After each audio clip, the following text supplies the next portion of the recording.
Hey everyone, welcome to the We Do podcast, where we do the gaming news for you.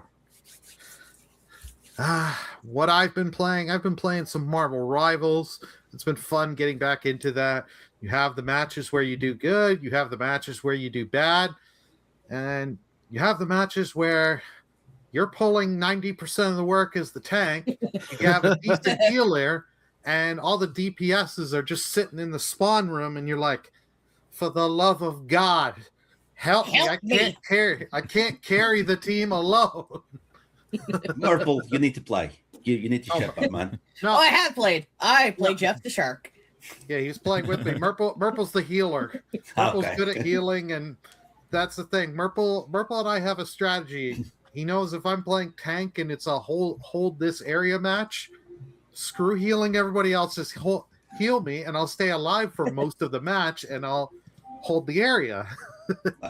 Look, I'm going to download that right now so I can play with you guys when we're done. So you're going to have a DPS. Yay! There we go. We converted, and I've also been playing some more Tomodachi Life. Yeah, that is just craziness incarnate with me's and just the things you can do and put into that game. Oh boy, Nintendo. Oh boy. That's all I will say on that. Wait, so hang on. I have a question about Tomodachi Life. Is it a game? Because it looks like a game geared towards a younger audience. Is it safe for kids to play? Because you make it sound like there's questionable stuff in there. It is safe for kids to play, but you can, as an adult, and if you know adult things, and adult words and stuff, you can put into the game. I try to keep mine pretty clean. Yeah, just certain things from my community we put in there that just get laughs, and then you hear the conversation between the me's. They're acting like it's such an innocent thing, and it's like, oh my, if you only knew what this is. It is safe for kids, but it's just like, oh my. No, Kira, you should have seen the stream that it was 6-Bit Ninja and Lady Yaniko, right? To have a date, and Burley was like, Dark Fairy. Dark Fairy. Where are we going to have a date? And everyone's saying some wholesome places like the beach, a picnic. And I was like, bedroom. Take them to the bedroom. Oh, yeah. And Burley puts a poll so people choose. Oh, nice. And people start to and like, bedroom. And when it ends, like, Fubu, you wasted all those points on the bedroom. Yeah. And the funny enough, because that does go off with a hitch, and you go into the bedroom and see, and then they're like, for an activity, they're just both rolling around on the ground. And people, it's called content. Oh yeah, no, that game just makes Twitch clips on its own. It just prints. There's too many good moments. Got to be careful with that terms of service there, you know. Yeah. And then I actually played a new game on Thursday, Ruined Dice, a roguelike game. Oh yeah, that was beautiful. This game was a lot of fun. I did it for over 4 hours. Oh yeah, Thursday. I was having a blast. You've got the different classes and the different dice mechanics, and it's really interesting, and it really takes a bit to get used to, and then figuring out what the dice you got to really configure and shoot it and try and hit the different dice, but try and get as big of a combo as you can. So it's a lot of fun. And then you have the ruins that you can use to help with it, the different die type. Like there's a one that's a bomb dice that you'll hit it and it'll explode, but it'll move a bunch of dices around that are in the area of it. So you could potentially use that to push other dice into other dice, getting your combo up and more attacks, healing dice, and other different effects. So it's a really fun, addictive. And I was playing a little bit earlier. This does work on the Steam Deck. So nice. Yeah, if you ever just be like, I need to kill time, this is a game. If you like the roguelikes, it is a lot of fun. It is addictive. Is it on Switch? I don't know if it's. I think it's just Steam because it's an indie game, but it will probably come to other platforms. I think demos have come out to PlayStation for right now and other platforms. So it's probably coming full release onto other platforms, but it's just one to keep in mind. But Professor Kirok, what have you been playing? Me? Well, Okay. You guys recall the last couple of weeks in the podcast I've mentioned I've been working on the video card. Well, it all finally came to a final working resolution. Everything is perfect. I've tested it, and the system works great. Yay! In the end, the final hurdle was a communication between the GPU and the monitor, but through the capture card, so I could capture and stream the video. And I had to actually use some piece of software that I found on a shady Taiwanese website after watching a video that you download. It reads the information from the monitor, creating a custom EDID file. I mentioned this before. And then you load that into the capture card, and that allows the capture card to translate information between the GPU and the monitor correctly. After that, everything was solved. It worked perfectly. I was super happy. So last night, what I've been playing is Oblivion, the remaster. I went back into it because when I was figuring out all of the problems with the video card, I was using both Crimson Desert and Oblivion as my kind of test bench. I load those games up, play them for about 10 minutes, look at how they're running, see if the video keeps loading properly. And while doing that in my testing, I went into Oblivion, and it's been since August of last year that I haven't played Oblivion. I went, man, I really miss this game.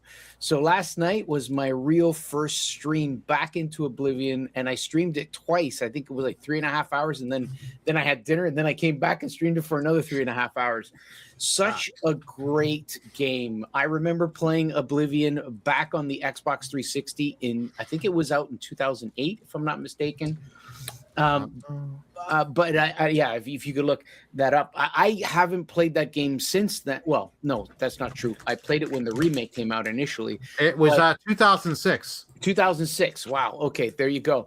And it's visually it's much nicer. Obviously, they've done an amazing job remastering it in terms of bringing it up to snuff for new graphics. I mean, it's not perfect, but it does have ray tracing capabilities. And with this brand new card that I have, I was able to bring ray tracing up to its maximum, which was fantastic. It looks so good. It's a game that I take a lot of screenshots in. But as I was playing this game, I kept feeling that thing that Bethesda with their their Elder Scrolls series, maybe even their Fallout series, they have something in those games that is not the same as Crimson Desert. Like Crimson Desert is beautiful. You do cutscenes and they're acted out, voice acted. You do quests. Getting your quests in Crimson Desert is a cutscene, right? Getting your quest in Oblivion, you have this character who's just standing there stiff as a board, talking like, but there's something about that just makes it so good. And dare I say better than Crimson Desert. It's still, in my opinion, is a better game. You have a little more quest freedom. It's not all action. There is some action, but it's not action.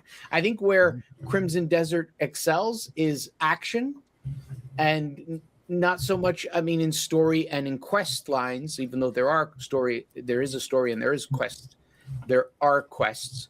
The Oblivion or the Elder Scrolls series excels in the quest and the story, while the action is kind of clunky and awful, but still, serviceable. Anyways, that's the game I've been playing, and I love it. I love it to death. So good. Right on. And Merple, what have you been playing? I need to go back to Oblivion. I've done a Kirok effect on that. Okay. All right. Really, the only game I've been playing is Final Fantasy 16. Finally beat it yesterday on stream. Yes. Just the base I was game. there. Just the base game. I have not done the DLCs yet. I will do the DLCs in a future stream. So technically, I guess you could argue I didn't beat it because I didn't do DLCs, but I don't care. I beat the main game. Main story beats DLCs. Yeah, that's the main story. Oh, that game just was amazing, in my opinion. Like, I was saying this on the stream, like, after Final Fantasy X, I lost love for the Final Fantasy series because, like, I just felt like they went really, really downhill. Yeah. I thought it was Final Fantasy 12. That was their first attempt at was MMO was actually 11. I'm not huge into MMOs. I never really was, even though I do play what is it? World of Warcraft, there we go. Like here and there, but like I didn't care for the MMO. Same thing why I don't care for Final Fantasy 14, because it's an MMO. 15 was alright. Was not the best. It's not my favorite, but it was alright. 13, I don't care for 13. 13 was bad. That is the correct answer. Which one's the new Zodiac Age? I know that's the 12. That's 12. Yeah. 12. That was Yeah. Okay. I Yeah, played a that's little the- bit of that. Yeah, that was the Yeah. international version where they Yeah. changed everything. Yeah. Mainly the 12 was gameplay. alright, but like it was just hard because I think in 12 they were like transitioning into like a free roamer, as I call them, but still kind of keeping a turn based ish. I think that was Zodiac Age that done that one. That's both. It was both, Merple. Okay. 12 literally is an MMO, essentially. A single player Okay. MMO. Same amount. But if you love Okay. Xenoblade, definitely that's a game you Yeah. should play. But yes, so like I just fell out of love with the Final Fantasy series. So when it came to Final Fantasy 16, I was like, I didn't really want to play it until I saw like promotional like artwork and gameplay and like a little bit of the story. I was like, okay, I'll give this a try. Not going to buy it day one, but I'll still give it a try. And then I saw Burley stream the demo. I was like, oh, I need this game now. It was, like the demo of it was so good. It pulled you in real fast. At least in my opinion, it pulled me in real fast. The voice acting was amazing on it. I love all the characters. Loved our dynamics with each other. It was really cute. I almost cried at certain moments, especially the ending. Oh my god. But yeah, I would definitely recommend Final Fantasy 16 to anyone who also have fell out of love with the Final Fantasy series. 16 is a great game. I love it. I love especially the icon fights. Oh my god, they were so good. I love them so much. They were so good. Nice. Some of the side quests were boring. They were just like, oh, grab this ingredient. I'm like, okay, but like they were side quests, so like you don't have to do them, except for one main story quest that I found was really, really boring. I'm like, why is this not a side quest? Whatever. Is 16 the latest one? Yeah. Yes. Yeah. Okay. If you don't want to count the expansions from 14, if you don't want to count them. Well, it's the No, latest no. in the newest. Yeah. Right. That keeps Yeah. going with the numbering. I know that Final Fantasy 14 has the number 14 attached to it, but like to me, I feel like they shouldn't have even attached 14 to it because I feel No, like the that- MMO. that- I that's feel a- like the MMO should be their own thing. Well, that's a financial decision. Because Yeah. You put it the Yeah. mainline number, it's going to sell. I agree with you. I'd rather it be Final Fantasy MMO or Final Fantasy Online something. I Yeah. would rather it be that, but Mhm. it is. That's It is what it is. But Yeah. yeah, Final Fantasy 16. I'm very interested to see what they'll do with Final Fantasy 17. God, there's so many Final Fantasy games. Jesus, they're going to be up to 17 now. I think 17 is going to go Expedition 33 route with the combat system. I Yeah, think they're going to do that. Well, Maybe. We'll have to wait and see. but yeah, Yeah. I definitely still like Clive, his voice actor. I love Ben Starr. I also said this too. Like my first iteration of Ben Starr was not through 16; it was through Expedition. So, oh my god, the voice actor. Oh, just the emotion and that he puts into it. Oh, and I was going to stop talking about it gushing, but let someone else go. alrighty. Fubu, what have you been playing?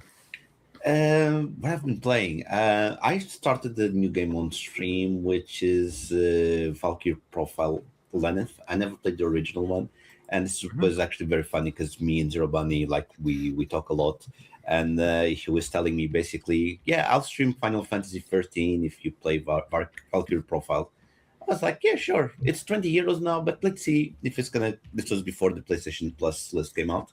But at the same time that the PlayStation Plus list came out, a new promo on the PSN came out. and this Valkyrie profile instead of 20 euros was 7 euros. So like, yeah, I'm gonna take it now. I've been playing the game. I regret playing it on stream because the game is really good. I'm very interested with the story. Like, you play as a Valkyrie and you're collecting soldiers because of the war that's going to happen, of Ragnarok and stuff. And it's a lot of mini stories, and then they all die because they need to go to Valhalla.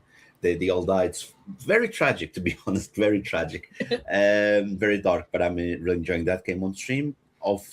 Offside on the not offside. I'm thinking about the AFC.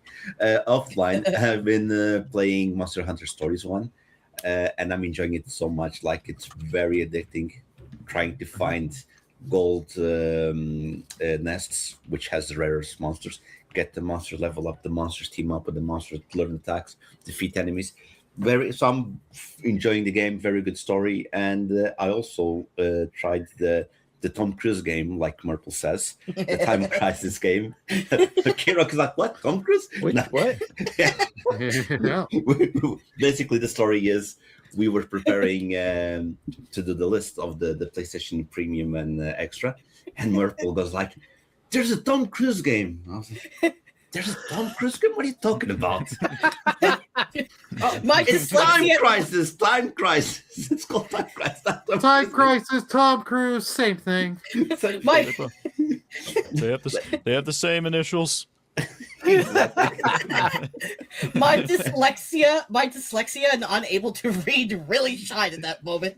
And Don't be And yeah. ashamed. I get the same problem, so it's all good. no, and then I was like, I started and I'm thinking, I'm gonna have to be aiming with the analog stick. I hate that, but no. But basically, they're using the components of the PlayStation controller, and basically you just aim like this.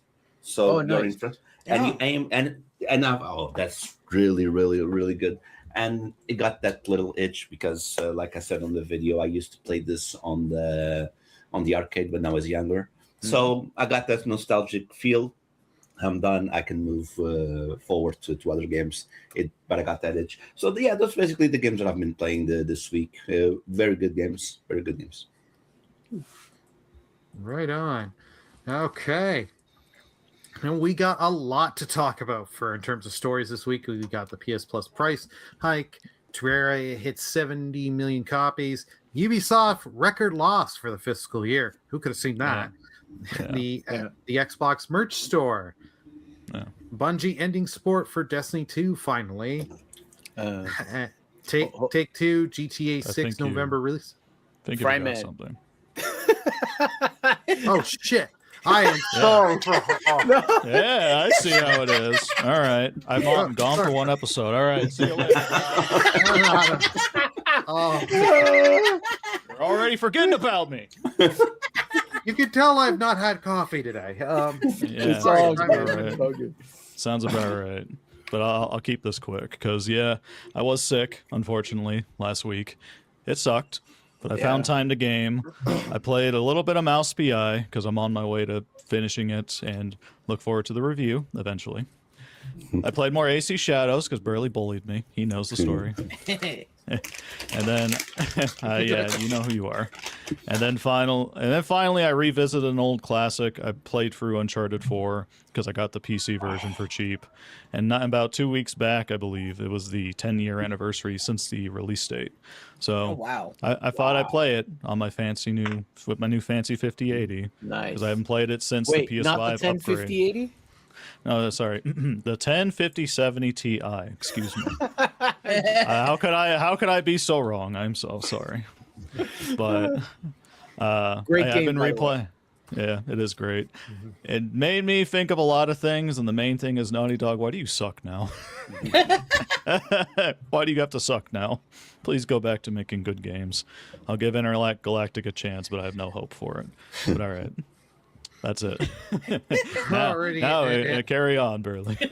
And I'm so sorry about that. And I'll just say, for topic of the show, yeah, we got the State of Play release date for June 2nd, and I figure, why not? We will talk about it, what we expect to be there, some of our own predictions, and just have some fun. And one person in here I'm sure will have more to say than others, and one person I expect to squeal later on. So stay tuned for that. But alrighty, let's just give me 2 seconds here. Let's get into the first story here. Alrighty.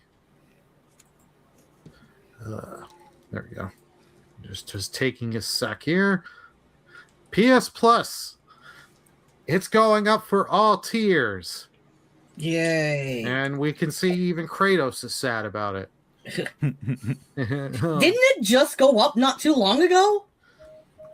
Yeah, that was Sorry, a guys. couple months ago.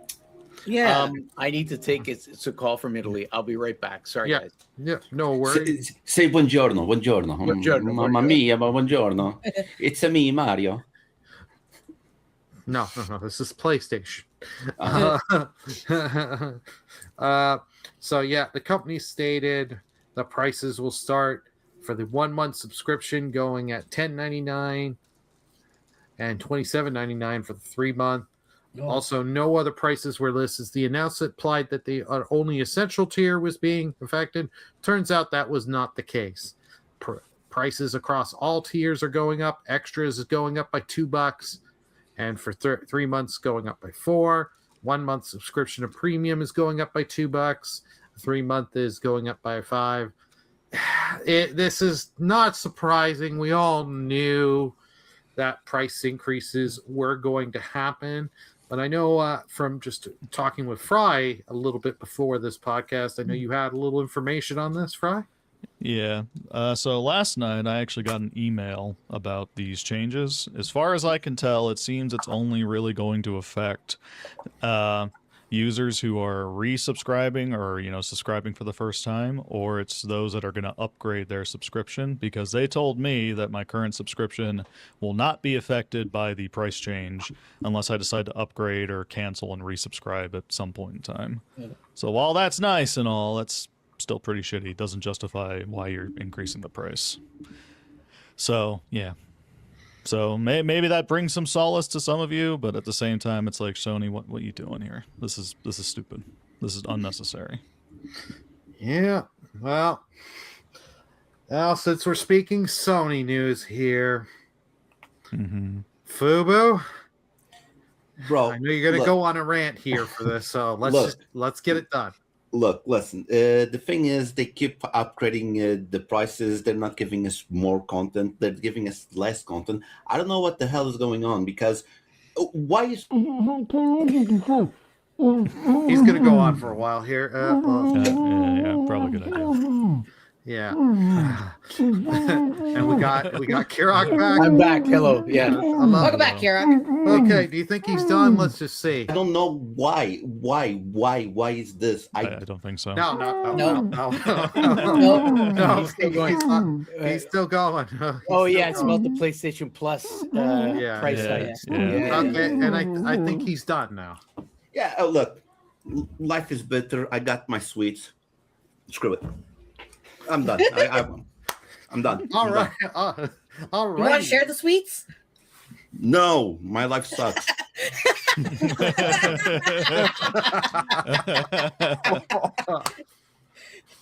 Alrighty, and since Kirok, since you were taking a call from Italy PlayStation, Yes.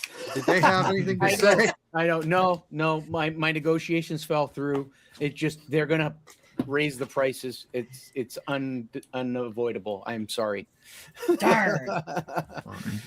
You did Yeah, I everything mean, you could. When Xbox did their recent price hike, and of course now they recently brought them down slightly, I jumped ship. I'm considering doing the same, although it's still technically cheaper than I think what Xbox charges, if I'm not mistaken. Am I right about that? I think it's still a little bit cheaper. They've traditionally always been cheaper than Xbox Game Pass. Yeah. So I don't know. I actually like PlayStation's online offerings better in terms of the games they give you on a monthly basis, in terms of the games that are included in the PlayStation Plus Premium.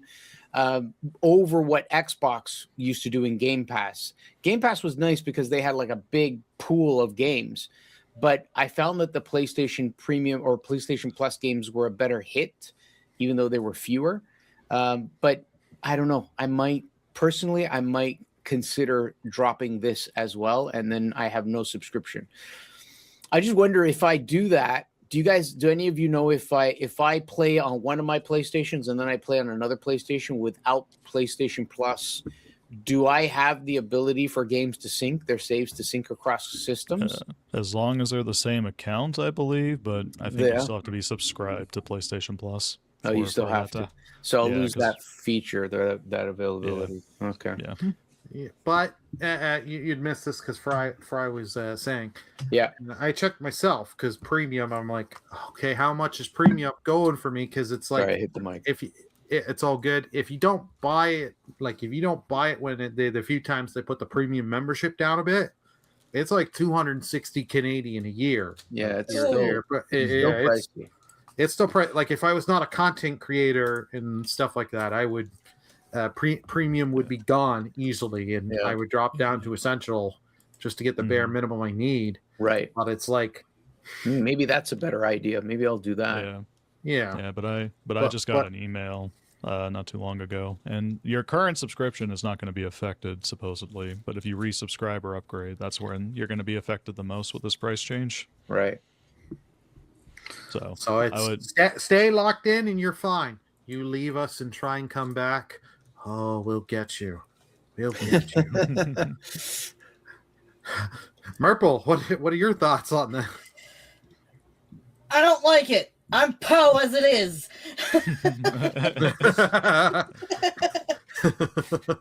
Because I was like, didn't they just go up not too long ago too?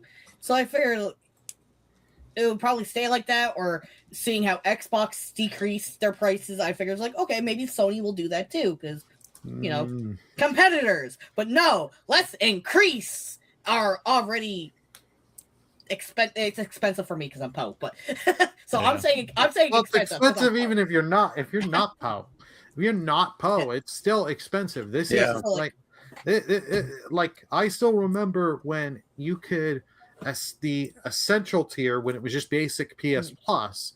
You could get it. I used to get them on Black Friday. You could get them from like Newegg and some of the online retailers. You could get a year subscription for $30. Yeah, I remember that too. I was buying them that way because it was like okay, I'm saving, and because the subscription normally was like 50 something, so you were getting a good enough discount. The sad thing is they would only let you stack so much at a time. Yeah. Right. Right. Yeah. Because I used to do that, and I would look from people and be like, okay, if I can stack it up and get it that cheap, just stack up and I'm good. But yeah. I just find this way too expensive now. I never had PS Plus for I don't know, a while now. Like I got rid of it maybe a year or two ago, and I haven't looked back. Now I'm like, I don't want to. Well, I don't want it. And also, it's because it's because I'm Poe. There we go. That and I don't have PS5 either, so it's like okay. I have a yes, you can get for PS4, but I feel like at some point they're just going to discontinue it for the PS4. At some point, maybe when the PS6 comes out. Yeah. So I'm just too Poe to buy a PS5. Please give me a PS5, and I'm too Poe for this. Look, I'm wondering. I have a question. I have a question for the group actually. What if some new player came on the block? I mean, with the way the market is right now, that new player is going to fit themselves in a price bracket that fits the market, obviously. So they're going to look at their competitors. They're going to go, okay, if they're offering online services and hardware at these prices, we should be competitive yet still in that range, so people will come to us rather than the competitor. What if some new company out of the blue goes, we're going to start making console games? Someone you didn't even know, like the guys who make kitchen appliances, Bosch. I'm just pulling something out of my ass here. What if they go, you know what, we're going to get into the video game market, into that space. They make hardware, they offer an online service, but they, like, as a new company in that space, what are their expenses that would drive the prices up to the same level as these guys? Or could they really undercut these guys and then cause a big commotion in the industry? I mean, I don't know. I'm not the business professional, so that's why I'm asking you guys. Like, what do you think? I would just say, go. I'm gonna. Okay. It's okay. I would say I like the optimism, but I'm also like with the way the market's been going, and also just consoles have been gone down so much, especially when you look at the PC market has grown so much in the past 10 or so years. I would say it would be kind of a fruitless endeavor, unless of course Sega comes back to the Sega. Yeah, Sega Dreamcast. Yeah, we got the Dreamcast 2. I would be on it. I would be on unless it's the Dreamcast 2, every other competitor fucking sucks. Don't even try it. Well, I'm gonna give my my business. Ooh, nice. I missed that thing. That's beautiful. That is beautiful. on the desk. Anyways, sorry. I don't think I ever played that one. Oh no, it's I great. played many years ago, but Way ahead of its time. giving my business opinion, I don't think it would work out. And I'm thinking about movies. Do you guys remember a few years ago there was this company that was doing crazy goods, a subscription model that you could go to the movies and see the best movies, whatever. Movie Pass. Movie Pass. Thank you. Okay. I know they had a great model. They were undercutting everyone and everything with their movie model, and everyone was saying this is not feasible because everyone was going, and it was not feasible because they were undercutting too much. If a new company, like you were saying, Krok, comes into the market, I'm not saying that PlayStation is making for the cheapest possible, because you have Xbox, they dropped their prices, so they were not doing the cheapest possible. They lowered their prices. Right. PlayStation is not doing the lowest possible, but instead of lowering it, they're rising it. But if a new competitor comes into the market, it tries to lowball them. First, there are rules in the market, like the market, because there needs to be fair competitiveness. You can't put the price way too low, or that's illegal. That's which is stupid, because if it's low, more people will buy it. More people will spend money, but that's on me. Maybe I'm not a master's in economics, but you can't lowball too much. But if you try to lowball the legal amount, there is a reason why. Well, let's say it's 10 euros and not 5 euros. They have their costs, and if a new company comes and tries to do that and lower the prices, they will be successful. But the problem is the money they will make will not be enough to provide. I'm linking profit. That's the word. Yeah. It's not going to be enough to make Sustain the profit. Okay. So the company can survive. So that's why a new company coming like that will have to come with the same standards as an Xbox or a PlayStation. And because they're new and they have the same standards, people are going to be like, I don't know those fools. I'm going to go with PlayStation or Xbox because I know them.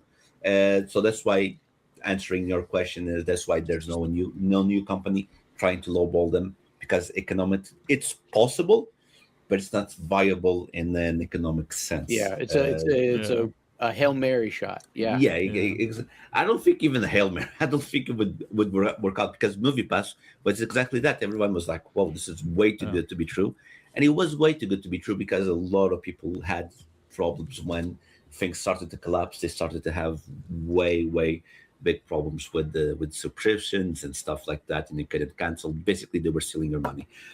When it comes to, now that I'm more calm, I won't rant more, I promise, about this price hike. Look, you're gonna have to do resubscribe sooner or later, because your subscription, unless you have like for 40 years, which is not possible. I have 1 year. I did the resub on February. The price hike is not affecting me right now, but in February, it's not one price hike that's going to affect me. It's going to be two, because there was already a price hike that we talked a few weeks ago. That's correct. There's a new price hike that I'm talking now. There's going to be probably a third or fourth price hike. So I'm not going to pay, let's say, €5 more compared to my last subscription, or at least monthly. Let's say monthly, because at the end of the month, it's way more money. I'm going to pay maybe 10 or 20 if things keep going like this. And I already said this once, and I'll say it again. I don't mind paying a little bit more if they give me quality. Right. But I'm sorry, they are not giving me quality. Sorry, let me breathe. Sorry. So we don't want to go into the. Where are the PlayStation 3 games? They have a fantastic catalog of PlayStation 3 games. Why isn't backward compatible? Why aren't they giving that on PlayStation Plus? Why are they giving just one game of classics? Because I have the highest share because of the classics. There are thousands of PlayStation 1, PlayStation 2, and PlayStation 3 games. Thousands. Why give just one? The PlayStation, I'm telling you this right now, if they keep going like this, the PlayStation service will end, because everything ends, and they won't have given all of the games on the backlog catalog. It is impossible to just one a month. That's 12 a year. 12 a year when you have thousands. Look, I understand saving. I do understand that, but you're just being cheap at this moment. Yeah. Give at least 5. Give some added value. Added value. This is what it should be, in my opinion. One PSP, one Vita, one PS1, one PS2, and one PS3. One of each generation. And then, of course, you have the PlayStation 4 and PlayStation 5 games, but we know these are backwards compatible, so whatever. But for the classics, it should be 5, one from each, because you have hundreds of games on the PSP. Like Fryman was saying, it was the 10-year anniversary of Uncharted. Why not celebrate the 10-year of Uncharted by giving Golden Abyss on the PlayStation Plus? That would be a good one. That's the Vita one. Final Fantasy is always a very hot IP. Why not give Dissidia? You can give Dissidia. PlayStation 1, this is a favorite of mine, but let's go. Vandal Hearts. I love Vandal Hearts. I'm still waiting on that. Vandal Hearts. PlayStation 2. Okay, give we already talked about Final Fantasy 12. Give Gran Turismo. Gran Turismos were great Oh, at the that's PlayStation. right. Yeah. They were Gran great. Turismo 3. Yeah, they were great. On the PlayStation 3, I don't know, there's so many. Give Metal Gear Solid 3 on the PlayStation 3. You have so many good IPs that would make everyone so happy, even if it's one from each generation.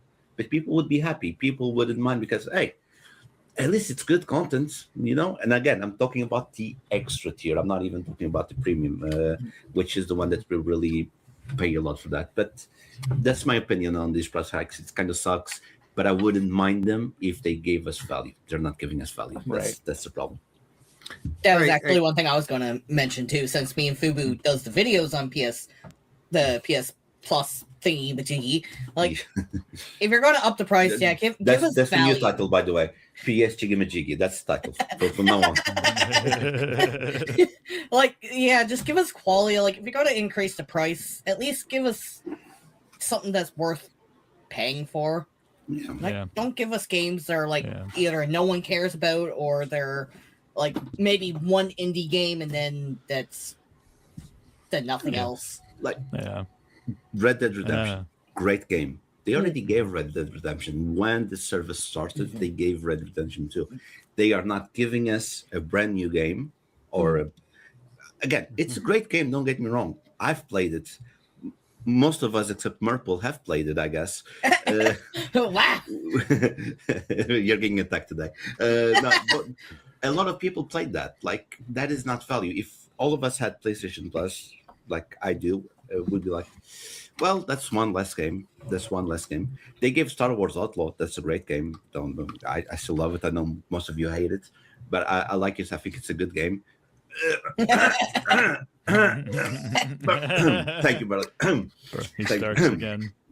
Burley strikes again. It's Star Wars. No, that's the thing. That's the thing. They're repeating the games again. They could have given something more interesting. Not say that Red Dead 2 is not interesting, it is, but they could have given something different. But no, they're recycling. Yeah. And that takes value out of it because I already played that game. I have way too many games to play to be replaying something that's not close to my heart. If it was the classic Final Fantasy VII, yes, I would play that in a heartbeat to just replay it because it's my favorite game. But Red Dead Redemption 2, it's a great game, not something that I want to replay it, especially considering it's a lot of hours to play that game. Yeah. Well, I'm not surprised the price hikes. It sucks, but like to answer Kirok's question of a new competitor to come in, as much as you get in there for them, they have to look and be like, okay, we got to dump a ton of money at front first, and be expected not to make profit for a while, and then having to make, because here's the thing, you can do the whole thing like there's the indie pass that we talked about a few weeks back. You can get the indies and stuff like that, but you need to get the big titles that are going to make people come, like a Red Dead Redemption 2, some other games. You're going to have to pay prices for these because these guys. Do you think Rockstar's going to be like, well, you're offering us $1.5 million to have Red Dead 2 on your service for 6 months, while PlayStation's offering us $15 million, and Xbox is offering us $22 million. I don't care about that. $1.5 million don't do shit for me compared to these. So they're going to be like, I'm going to go with these instead. And it's just like, I want a new competitor. I would love a new competitor to come in because like all three of them, Game Pass, Nintendo Online, PlayStation's Plus, they all need a swift kick, especially with every year they're doing price increases, where before they were not doing it every year. They were doing it maybe every other year or whatever. Once in a blue moon. Yeah, like now it's because I get it because the cost of techs and servers and all the streaming and like all the hardware and all that. I get it. They have to increase the pricing, but they're not giving us the value. But I think that's enough on that. Yeah. Let's talk something more positively. Yeah. Terraria hits 70 million copies sold. 15-year anniversary collector's edition announced. I have personally put very little time into Terraria, but it is a chill little indie game where you have a lot you can do, and it's like, heck yeah. I never personally played it, but I heard like it's one of those games that, again, you could just switch your brain off. Yeah, it's very chill, it's relaxing.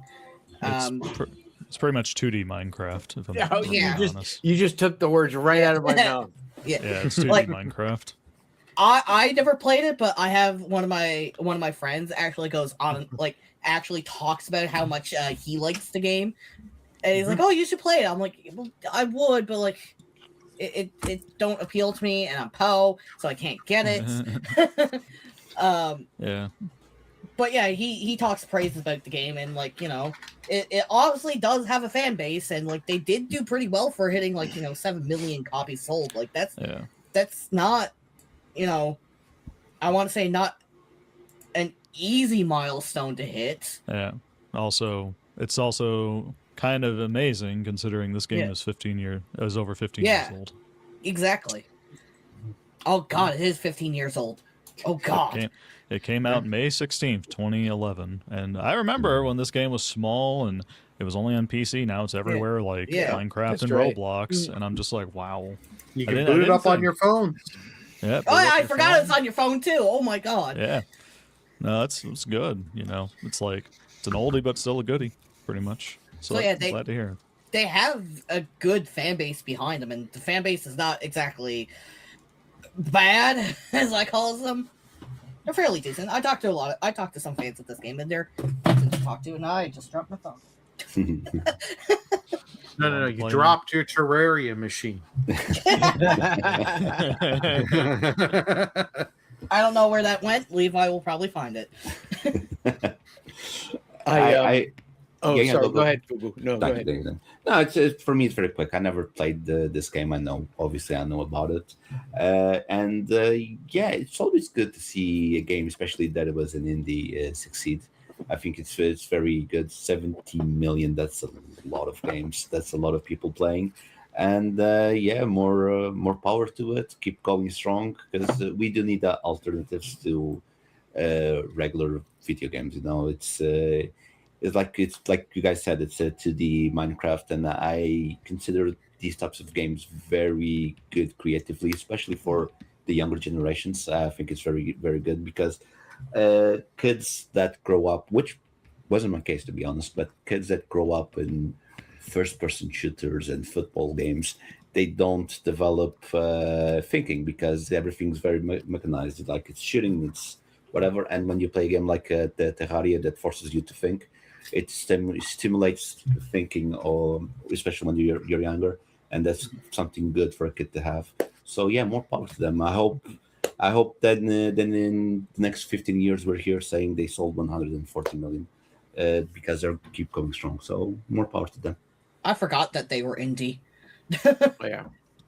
When I first saw this, I was watching, and he still posts videos online. I was into Minecraft, and loved the game. My name, Kirok Craft, comes from Minecraft. So I was watching Etho.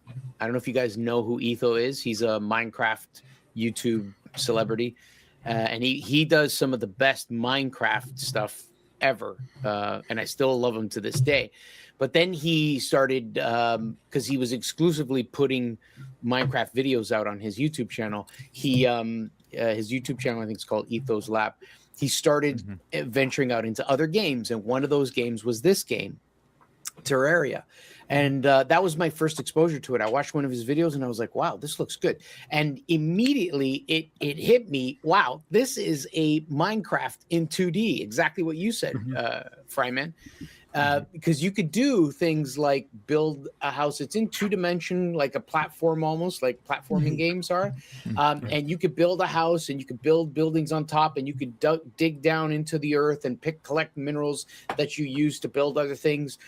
But he was doing creative things like in Minecraft, where he would build a pit to capture bad guys, to harvest them. And so, like what you said, Fubu, it was a more intellectual type game where you have to think about what you're doing, and you could build things and mechanisms that work. I ended up buying it. I was like, okay, I'm going to play this game. And so I played it. I played it very little of it. I got it on PC through Steam. Eventually, I got it on Switch 2, and then on my phone, just like crazy, right? And I played a little bit of it, but it didn't capture me. Like I did enjoy watching it, but it didn't grab me the same way Minecraft grabbed me, and I was spending hours and hours playing that game. But yeah, it was a great game. It is a great game. It's still a good game. It's worth its weight in gold. If you buy that game, you get your money's worth out of it, because there's hours and hours of endless play in this game. And to think that it was an indie game and made just by like a small team, or I know it was a small team, is crazy. And 70 million copies sold up until now, 15 years later, still going strong. That's great. That's good to see. We should see this more in games. I love it. Yeah, I've definitely was around and heard of this game when it was coming out. I'll admit, I was never into Minecraft. I never have, never will be, unfortunately. It's all right. Overall, though, it's like I did play it though a long time ago. A friend of mine finally got me to try it because I had a PC that in like early 2020 that could play games finally. So I'm just like, cool, I'm gonna try it out, and it's like this is fun, but it's only a game like this I can only enjoy if I have a group of friends, really, because I didn't know what the hell I was doing.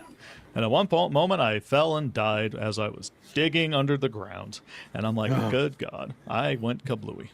So, yeah, because I found a thing that made me go kablooey. So there you go. Word of the day, kablooey. Kablooey. But yeah, so I'm just glad to hear that. Yeah, this old game is still doing well. You know, makes me happy to see. Alrighty, we got our nice, good, feel-good story. Now let's go to the negative but Wow. we all Well, knew. It's like a roller coaster, up, down, up. Yeah, down. it all goes kablooey, guys. Yes. Ubisoft Sploosh. flags more losses after a record hit. No shit. They lost 1.3 euros operating loss for 2025-2026. CFO confirms record loss. Ubisoft forecasts further loss and sales decline in this year, but expects profit in 2027 to 2028. The company projects 500 million euro cash burn and 8 to 9% sales drop for the current fiscal year. Yeah, we talked about this a little last week. Ubisoft is not doing well. They need this Black Flag remake. They need this thing to come out. Everyone talking it, people streaming this. They need this thing to hit 10 million sales quick. Not 10 million players through Ubisoft Plus, because this is a Ubisoft thing and they do that. They need the sales. They need to win back, and they need, with their other titles that they do have planned, to come out and hit. Like, Oh yeah. their games have not been selling well. Their games have not been coming out in good release states. Like, I know Fubu says he loves Outlaws. Outlaws Day One was not a good game. I don't care. I played it day one. Look, barely. Outlaws was a new game. They're basing this out of this is a remake, so they're literally grabbing what like the code and just making it more beautiful. So I think it won't.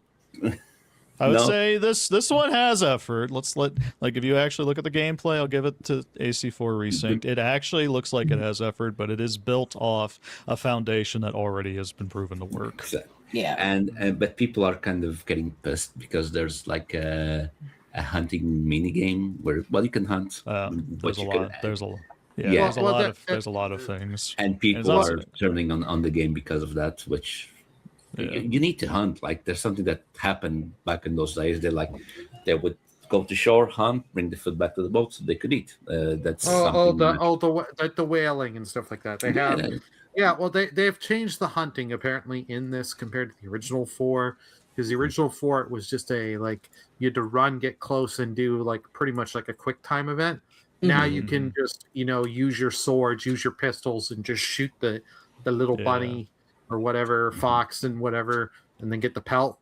So the only catch is the gameplay that's going around they're complaining about. So this guy's doing a 3-hit sword combo on this pig and it's not dying. So it's just kind of like that just tells me this was not the build to show to public, because they were also complaining about the new side quest cutscenes that clearly have no effort put into them, because they're just basically static basic RPG cutscenes that nobody likes. Like the old Mass Effect cutscene dialogue where you can clearly tell this is not where the budget went. Yeah, that one. That one's funny. But then there was one where they're complaining about how they took out the drunk loading screen where he would get drunk and literally stumble over. Instead, it's just the camera moving around to simulate that, oh hey, he might be drunk. But then they had to respond to that being like, okay, no, we actually kept that in here. Here you go. So it's just kind of like, it's a lot of shit going on with people who are not happy with overall like where it goes, because it just seems like a little thing that adds up, the little nitpicks about something that you were already on the fence about, that even though you can objectively see it's better in some regards, it's the little things that bother you are starting to add up. So I get that, but at the same time it's like, nitpicks are what they are, so just let's judge it when it's actually out before it comes out, right? Yeah. But when it comes out, not what we see right now, because these small things Twitter's going to nitpick is just that, small things. The other thing, though, really farming for engagement when people are doing that on Twitter. Yeah, because why not? Really, that's what everyone does. The other thing I would say, though, is not just because their games are coming out well. I think the part we did forget is, like, don't forget all the games they canceled. Like, that was money that they put in, and now it's gone. They can't use it because they're dumb. Prince of Persia. Yeah. Bastards. Fucking assholes. Idiot. I know, really. I was about to say, a lot of their games that they had had in the works and was canceled. A lot of those games weren't they like games that people are actually hyped for, and then they that really Sands of acted Time them, or remake. some of them. Some of them, Sands of Time. Yeah, the Sands of Time remake. Apparently, a brand new Splinter Cell, but there is also a remake of Splinter Cell that may or may not come out now. There was a VR game that got canceled for Splinter Cell. Another like live service game I think they wanted to do for Assassin's Creed that got canceled, which fair enough, that was smart, but again, that was a lot of money spent. Yeah. Oh yeah.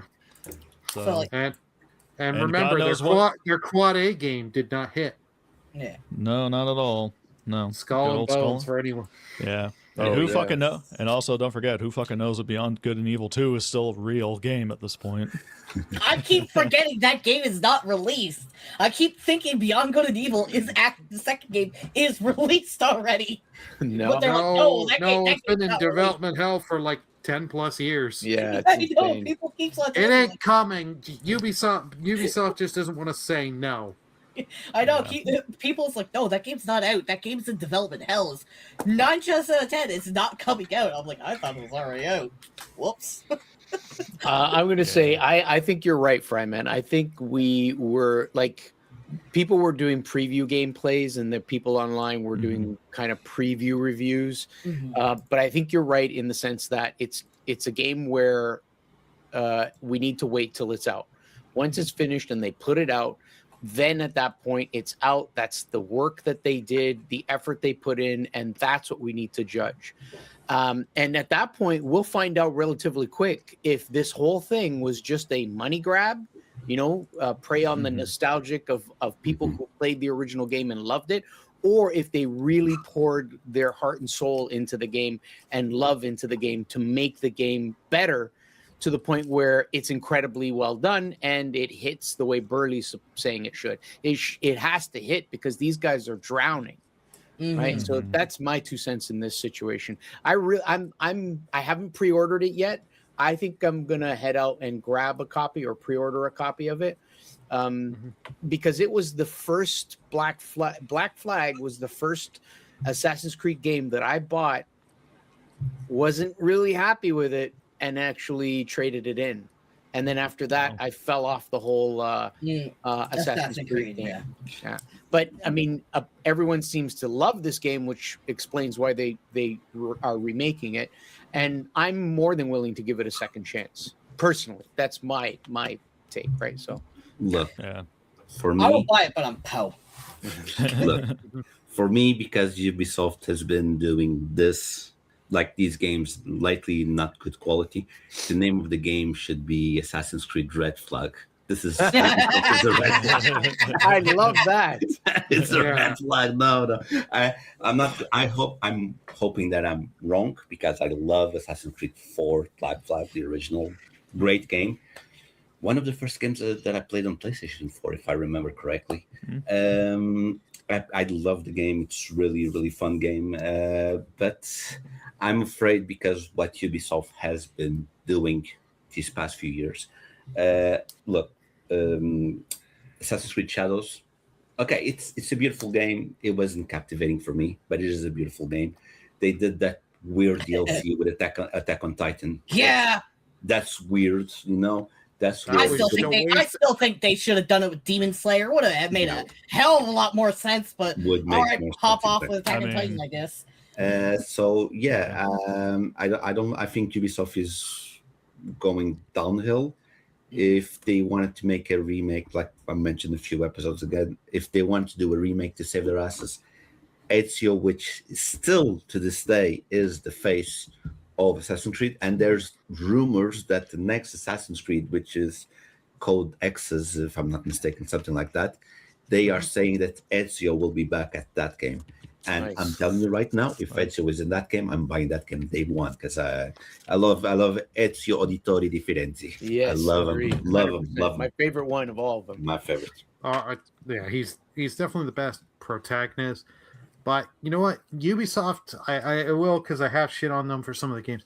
They have put out 2 really good games during these last couple of years, and I know Fubu is going to light up when I mention these because I know he's played them.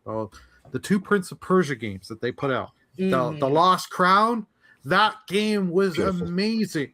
amazing game, and they Nice. just, for whatever reason, they spent $5 on the marketing. They like, it was like, and that game did not sell well because the marketing wasn't there, but they priced the game right. I think it was like 50 something Canadian. Like, it was not an irreasonable price, and you got your money's worth. If you paid top dollar for it, full price, I didn't feel ripped off. I enjoyed the heck out of the game. And then they had that Rogue Prince of Persia one. I did not finish that game. I got close several times. I Kirok defected, but that game is a lot of fun, and it was just like all this, like, it shows you can still do good Prince of Persia games. Like, mind you, these are 2D games, 2D like Metroidvanias, the Rogue Prince, roguelike. Yeah. They showed you we can do stuff, and we can do smaller games, not charge as much, but still give you the quality and content and make you believe in us. The thing is, there are some games that don't translate well on 3D. I don't know why, because you play a Sonic, it's really hard to find a good Sonic in 3D. 2D, you find them, like they did a remake a few years ago or something like that, and it was great. And I think they've tried some. I know there's the Sands of Time and stuff like that. Yeah, but it's a great game. That's a great game, and I still need to play them. I bought them all on Steam for $1 each. I've not played the Sands of Time trilogy. And I think some games don't translate well into 3D, and I think like Metroid is one of them. I'm thinking that the Prince of Persia is one of them, because you had the originals which were in 2D. They had like a stint, 2 games, I think, Sands of Time and another one.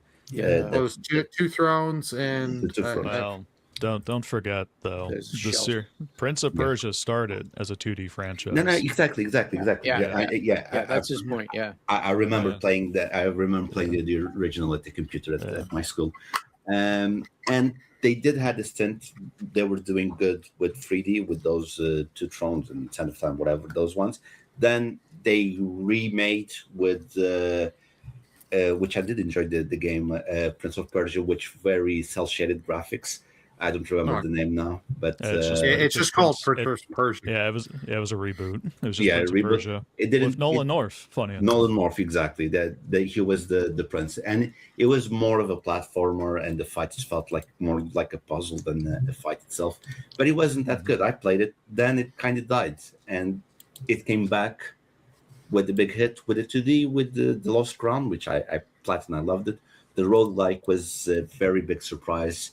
I also loved it. And I feel like you can still make great games in 2D, like you have on the PlayStation Plus at this moment. You have 9 Souls, which is hard. It's a hard-ass game, but it's a beautiful 2D game. You had the most recent Metroid, the Primal, I want to say, the one that you play in 2D. It was Dread. Yeah, thank you. Dread that you play in 2D. It was also a good game that you then mix some elements of 3D, but the game, it's the Metroidvania. Like, there are some games that don't translate well to 3D, and I fear this because the Prince of Persia IP has a great lore. It's a very, for me, mystical time setting. I love that time setting with the Persians, that era. I love that one history-wise, and I fear for that because I would like to have like a crazy ass game with Prince of Persia, but I feel like it's not translating well to 3D. I think they should stick to 2D with the puzzles, with the platforming, and when the Prince of Persia IP is well established, like it was a few years ago, then they can risk and try to do something different, and hopefully they can hit it off. And if they hit it off, then they translate to a 3D environment. So I think that's the way they should go. I think they should make some money, risk with the 2D and not a 3D, because it's a more safer option. Yeah. The only other thing I'd say to that, though, is it seems like no matter what, though, no one really cared about the other 2 Prince of Persia games because sales kind of show. It could be it's a variety of factors, I'd say. It could be Ubisoft's poor marketing. The audience just wasn't there because, yeah, most of the audience at the time, I can tell you, cared more about a remake of Sands of Time than they cared about the Lost Crown or even the Rogue Prince of Persia. Yeah, exactly. Those that actually played it knew those games were good, but I will admit I'm not the only one. I did want the remake of that game first and foremost above anything. So, yeah, I think genuinely though, regardless of what direction they really take this franchise, this just shows that Ubisoft just does not know what they're doing.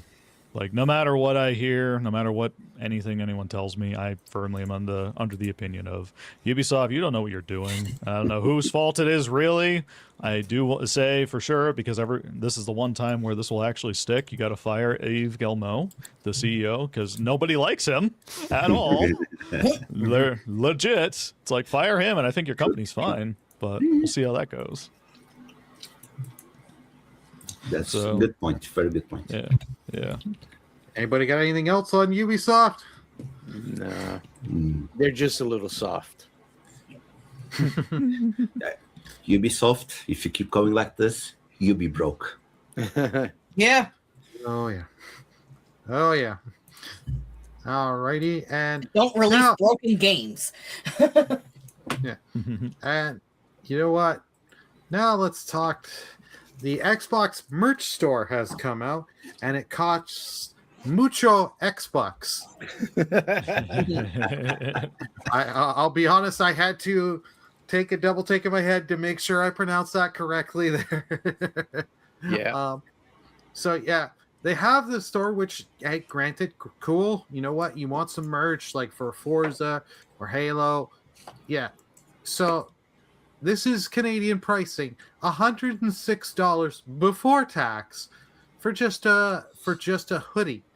It's like, are you out your goddamn mind? Like, even PlayStation, when they had their merch store, and it was pricey at times on some of the stuff, what you're paying for this on the PlayStation store, I got the Ghost of Tsushima, the nice little jacket, where you had the big thing of Jin Sakai on the front and back and all the symbols.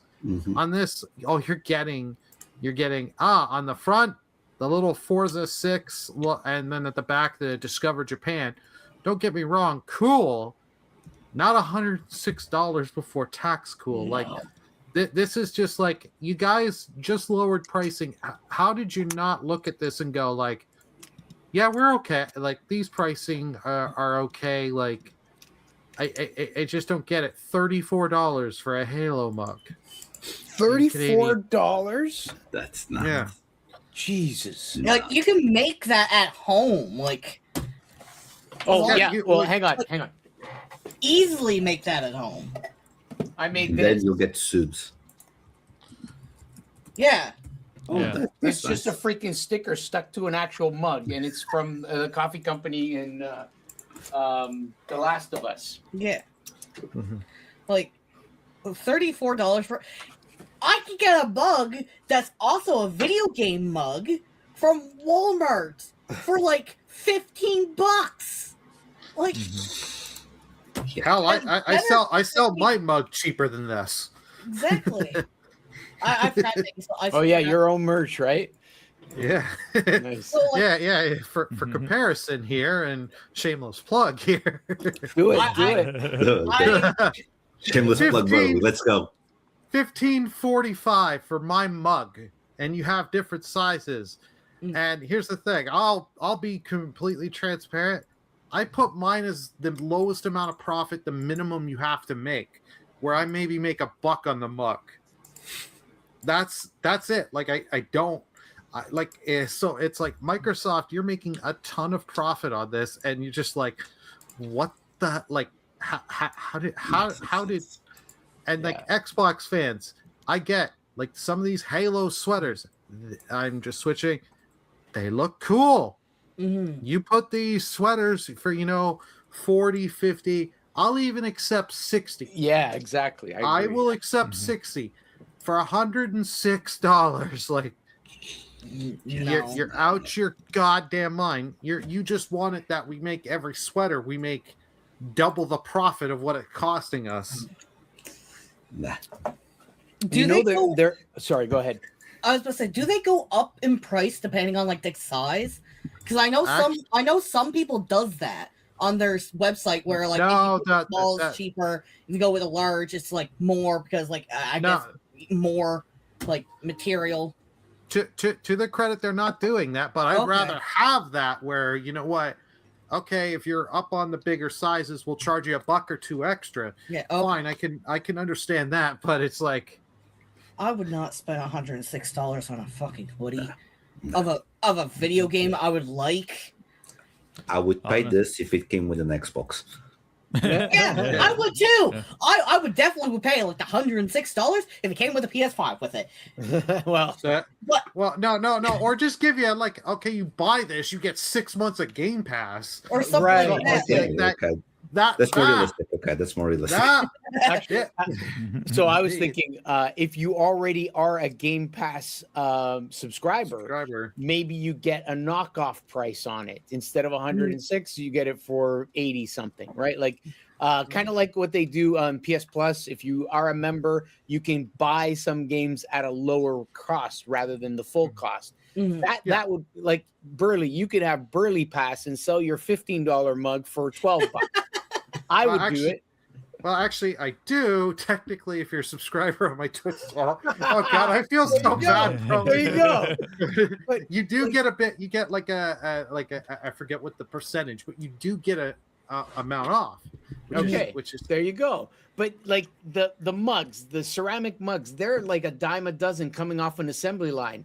These hoodies, they're made somewhere out east, and they're mass produced, and then they silk screen them. Like $106? Are you kidding me? Yeah, that's insane. But insane. Come on, Matt Booty and Satya, he needs that money for the cloud AI. He's not doing well enough. He only gets paid X amount of millions a year, and he's barely getting by, Kira. He's barely getting by. As Fry says, fire Matt Booty. Yeah. But if anything, though, there are other options out there. If you actually go pay these prices, I'm like, you must really love wasting your money. That's all I got to say to that. Hell, my local GameStop sells cheaper stuff like this. Yeah, for sure. Or just go, if you want something cheap, like a hoodie or a shirt with a video game logo or whatever on it, just go to like Amazon. They're all there. I've seen one from Expedition 33. I want to buy it. It's beautiful. Yeah, I chose I've seen that one too. But even the Expedition 33 one is 10 times more cheaper than this. Mm-hmm. Oh yeah. Well, and that's the thing, because Kirak mentioned GameStop. If you play the waiting game at GameStop and you do have their Edge card, you can get it. Because I remember I showed some of you the Fallout Walton Goggins season 2 shirt. I got it was $24 regular price, $24 for a t-shirt. I'm okay to pay that. They put it. It's saying it was in the rack where it was supposed to be like, I think it was $15. I'm like, okay, $15, I'll pay that. I go up to the thing, it was $9 because they had a sale and I had the Edge discount. And they're like, oh yeah, it's $9. I was like, take my money. Because at that price, I was like, okay, I have to buy this, and like that's the thing. And it's like if you're wanting to get merch for your certain games and have some cool stuff, there are options. Instead of going to Sony, Microsoft, or the thing, you go to your Hot Topics, go to your GameStops, go to other places. If you're willing to look online, and you will find stuff. Do not give Microsoft this money, because the problem is, even if only a few people do it, it justifies to them that they can do this and they can get away with it, and they won't learn. If they crash and burn, and then they start realizing we have all this inventory, it's not moving, and they have to start slashing their prices ridiculous to what we should say as normal kind of pricing for this, then it teaches them, okay, we can't get away with this high price demand. True. True. Like, it's nothing. There's nothing wrong with them having their own merch store because, like, you know, PlayStation has it. I'm pretty sure Nintendo has their own merch store. Oh, Like, Nintendo you know, does. Like, and a bunch of like streamers has their own merch, but like having their merch marked up this high wants to drive a lot of their fan base away too, because like, you know, for someone like me who is Poe, like, I'm not going to look at this and be like, yes, I need to buy this, because I'm like, at the end of the day, no, it's just a hoodie, it's just a mug. Like, my mug is going to sit in my cupboard for like God knows how long, and my hoodie, I'll get a hoodie that will probably deteriorate within like, you know, a year or two. It's not worth it. At least if you lower the price down to say like, you know, $60, then yes, I could justify buying it, saving up for it and buying it. Or like, it could also turn away from anyone else who does make more money than what I do, because I'm Poe. They could easily look at it and be like, I'm not spending my hard-earned money on this, because what's the point? I could just go down to Walmart or GameStop or anywhere like that and probably get this exact same hoodie for 10 times cheaper. Again, like, it's okay. dumb. I'm on the Xbox website right now. Okay, as we're recording, and you can get an Xbox wireless controller, just a standard one. It's actually $64.99. I don't know if that's US or Canadian. But it's slashed down to $54.99. There's an Xbox Elite Wireless Controller Series 2 White, which is normally $150, slashed to $111. Yeah, I think that's U.S. pricing, but yeah, like, but still, you're paying the price for a controller. yeah, you get a hoodie and a T-shirt. You could have bought an Elite controller. Yeah, well, here they have $50 for their T-shirts. For a T-shirt. Oh my god! Yeah, like where I'm not going to show my thing here again because I feel too bad about Promate. Just one of my basic T-shirts are 21 Canadian. Yeah. like, I also have like a Burley hoodie given to me by Z, which I'm still in the process of making his gift, but we won't talk about that. Like, it's only 3 years late, but 3 years late. Sorry, Z, I'll get it to you eventually. I just need to find a box. I promise on that. But anyways, like, yeah, like even that hoodie was like still a hell of a lot more cheaper, and it's comfy.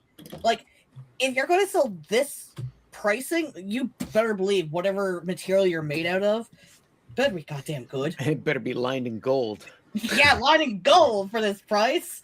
Like, I'm sorry, Xbox. I like a lot of the games that you're selling, and I'm not a huge Xbox fan, but I would still buy your merch here and there. I am not buying from your store. I am so sorry. It's stupid expensive for Canadian. I just did the pricing on mine without the discount. You could buy pretty much 3 sweaters of mine and be just a little bit more than one sweater. Like, yeah, like, makes no sense. It's just they have lost. They're out of touch. They're out of touch. They've lost their minds, and yeah. You think? I don't think I've known. I've known. And to end it all, we just say, No. Asha Sharma, if you're listening, I know you're listening. Look into my eyes here. Just look. Fire Matt Voodoo. He needs to go. If you need someone to replace him with, Fryman Fubu could replace him, or Kirok, or if you just need, you can replace him with Merple. Merple will cost you a lot less, and Merple will smile and just do what you need him to do. I know how to sell this. I figured out how to sell this. Do share. We just did the marketing campaign. Is like, we know our shirts are way over the market price, but every cent that you pay over the market price is to pay Matt Booty to leave. Fryman would go and buy like 100 of them. Fryman, like everyone would start buying, so they would get here's your money. You can leave us in peace now. And I think that would be the way. That's how I would market this. I wonder if they changed the shirt to say "Fire Matt Booty." That would be the selling hotcake. They could double the price. I'll buy 20. my! Oh, they do like they did with what was it, Gears of War 3, where they had the Xbox avatars. There was the Save Carmine or Carmine Die shirts, and whatever one sold the most at a time. That was decided the final Carmine's fate in Gears of War 3. Oh, okay. Do that campaign, the Save Matt Booty shirt. We sold zero. Booty. We saw one of those sold. That was bought by Matt Booty. The other 9,000 were bought by Xbox gamers. Okay. Anything else on the Xbox? Oh, it's good. Okay. Now here's something that we've got. There's some good. There's some bad in here. Bungie's going to end active development on Destiny 2 on June 9th. They're doing their final update. This game has been out for nearly 9 years. So it's not, or over 9 years. They've been doing like 9 years of active development for it. It's not surprising. Destiny 2 has been dragging down, like especially because they did stuff like they did the whole, for a while the game was free, and then the problem with Destiny 2 compared to like Destiny 1, I've heard from people, is like, we sell these expansions, but after a couple of years, this expansion on all this content, we're just locking it. So if you even buy like, the Destiny basically collection or whatever the thing is, you're like, I've got the Taken King and all these other expansions. These expansions are gone. These ones are live. These ones aren't. It's like, not surprised they're going to stop this. And especially they say they're going to focus on Marathon. So, and we know Marathon's not doing the greatest, but I know Fubu and Merple, I know they're itching for Bungie to send them copies of Marathon and some money, or in the case of Merple, PS5 and Marathon. give me a PS5, and you can buy my opinions. You can literally say, "Here's a script. Say this, and we'll give you money." I will do that if you give me a PS5 and money. Yeah. I prefer the money. I already have a PlayStation 5. Yeah, fair enough. Nice. So you heard that. Merple can be bought, folks. But yeah, this isn't surprising. But I have a feeling we know Bungie's going to get hit with some layoffs. But you know what? I'm actually hopeful, and this could be a good thing. They're stopping Destiny 2. They could go back to one of their biggest franchises that started out back on the PC and Mac. Bring back Myth, baby. We need to hear the good old Casualty sound. Casualty. That's where your account should. That's from Myth: The Fallen Lords and Myth 2: Soul Blighter. Some great PC games that will kick your ass. I can imagine. Oh yeah, they're fun, great games. But anywho, sorry for rambling so long. But what do you all think?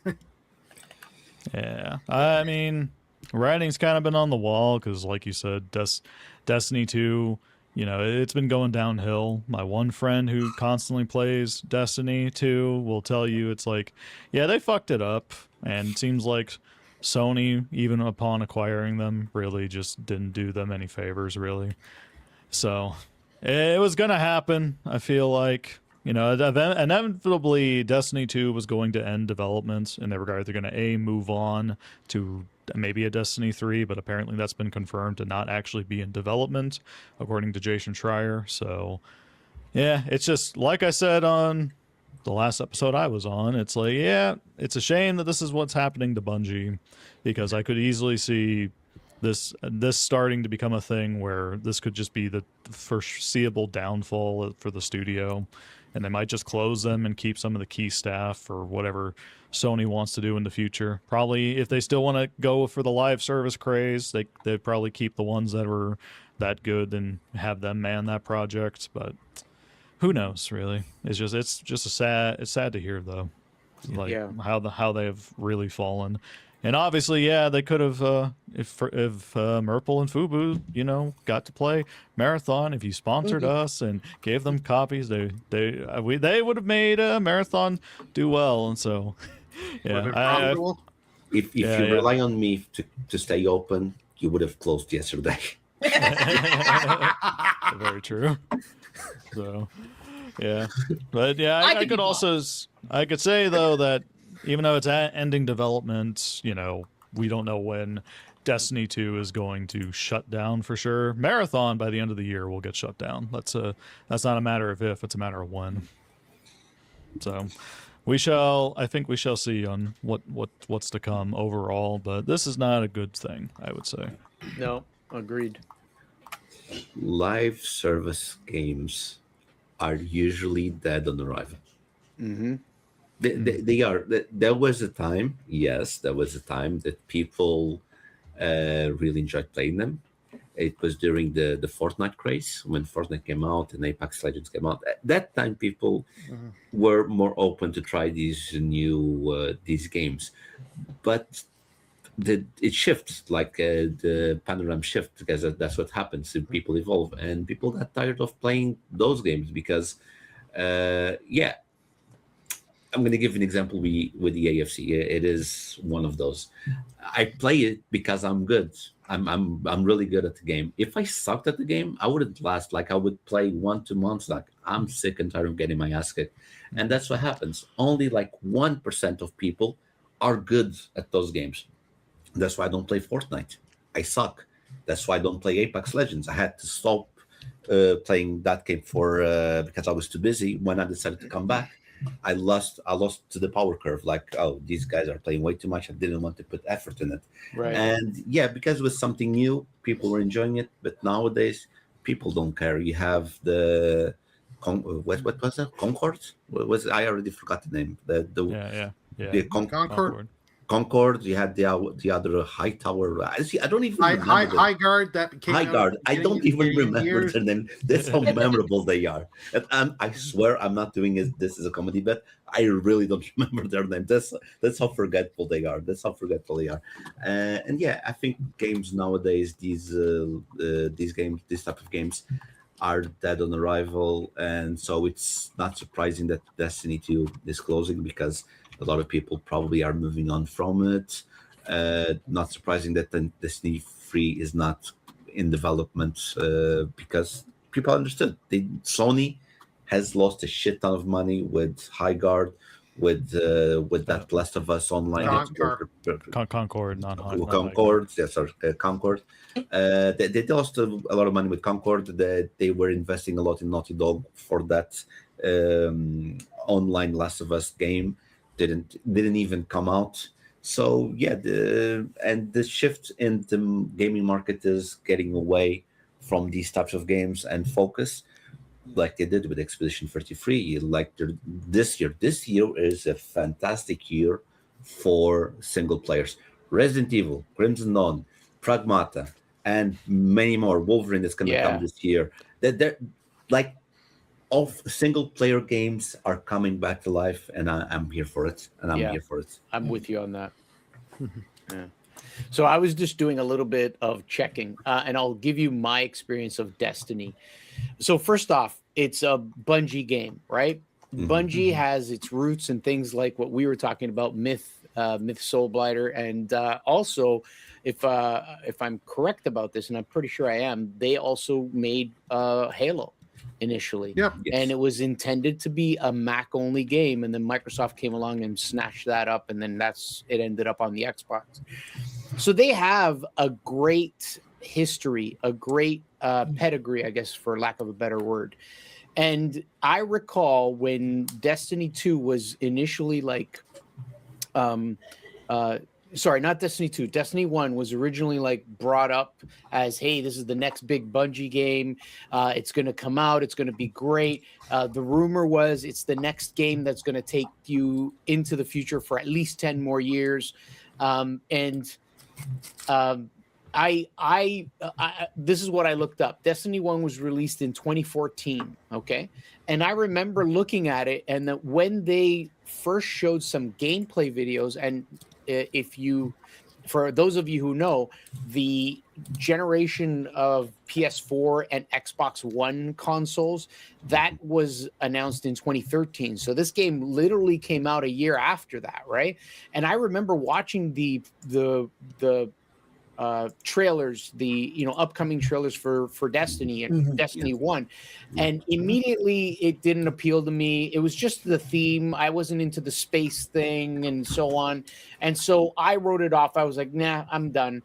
But the thought that I learned beforehand that it's supposed to be the next 10 years of gaming as an MMO, and I was interested in it because I was now coming off the tail end of World of Warcraft. I did enjoy that MMO, but I was looking for the next new, beautiful, massive multiplayer online game.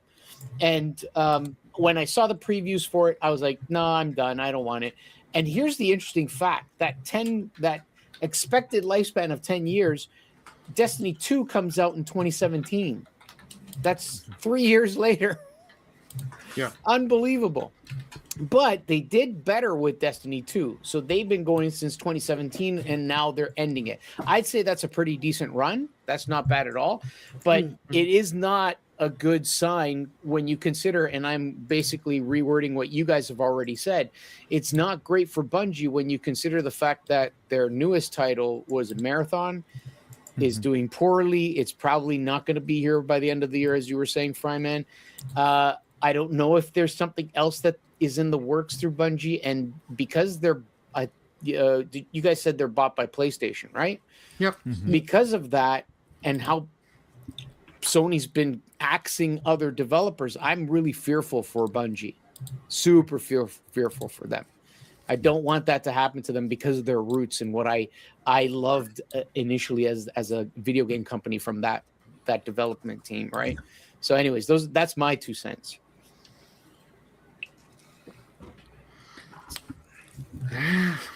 This sucks. Like, it sucks.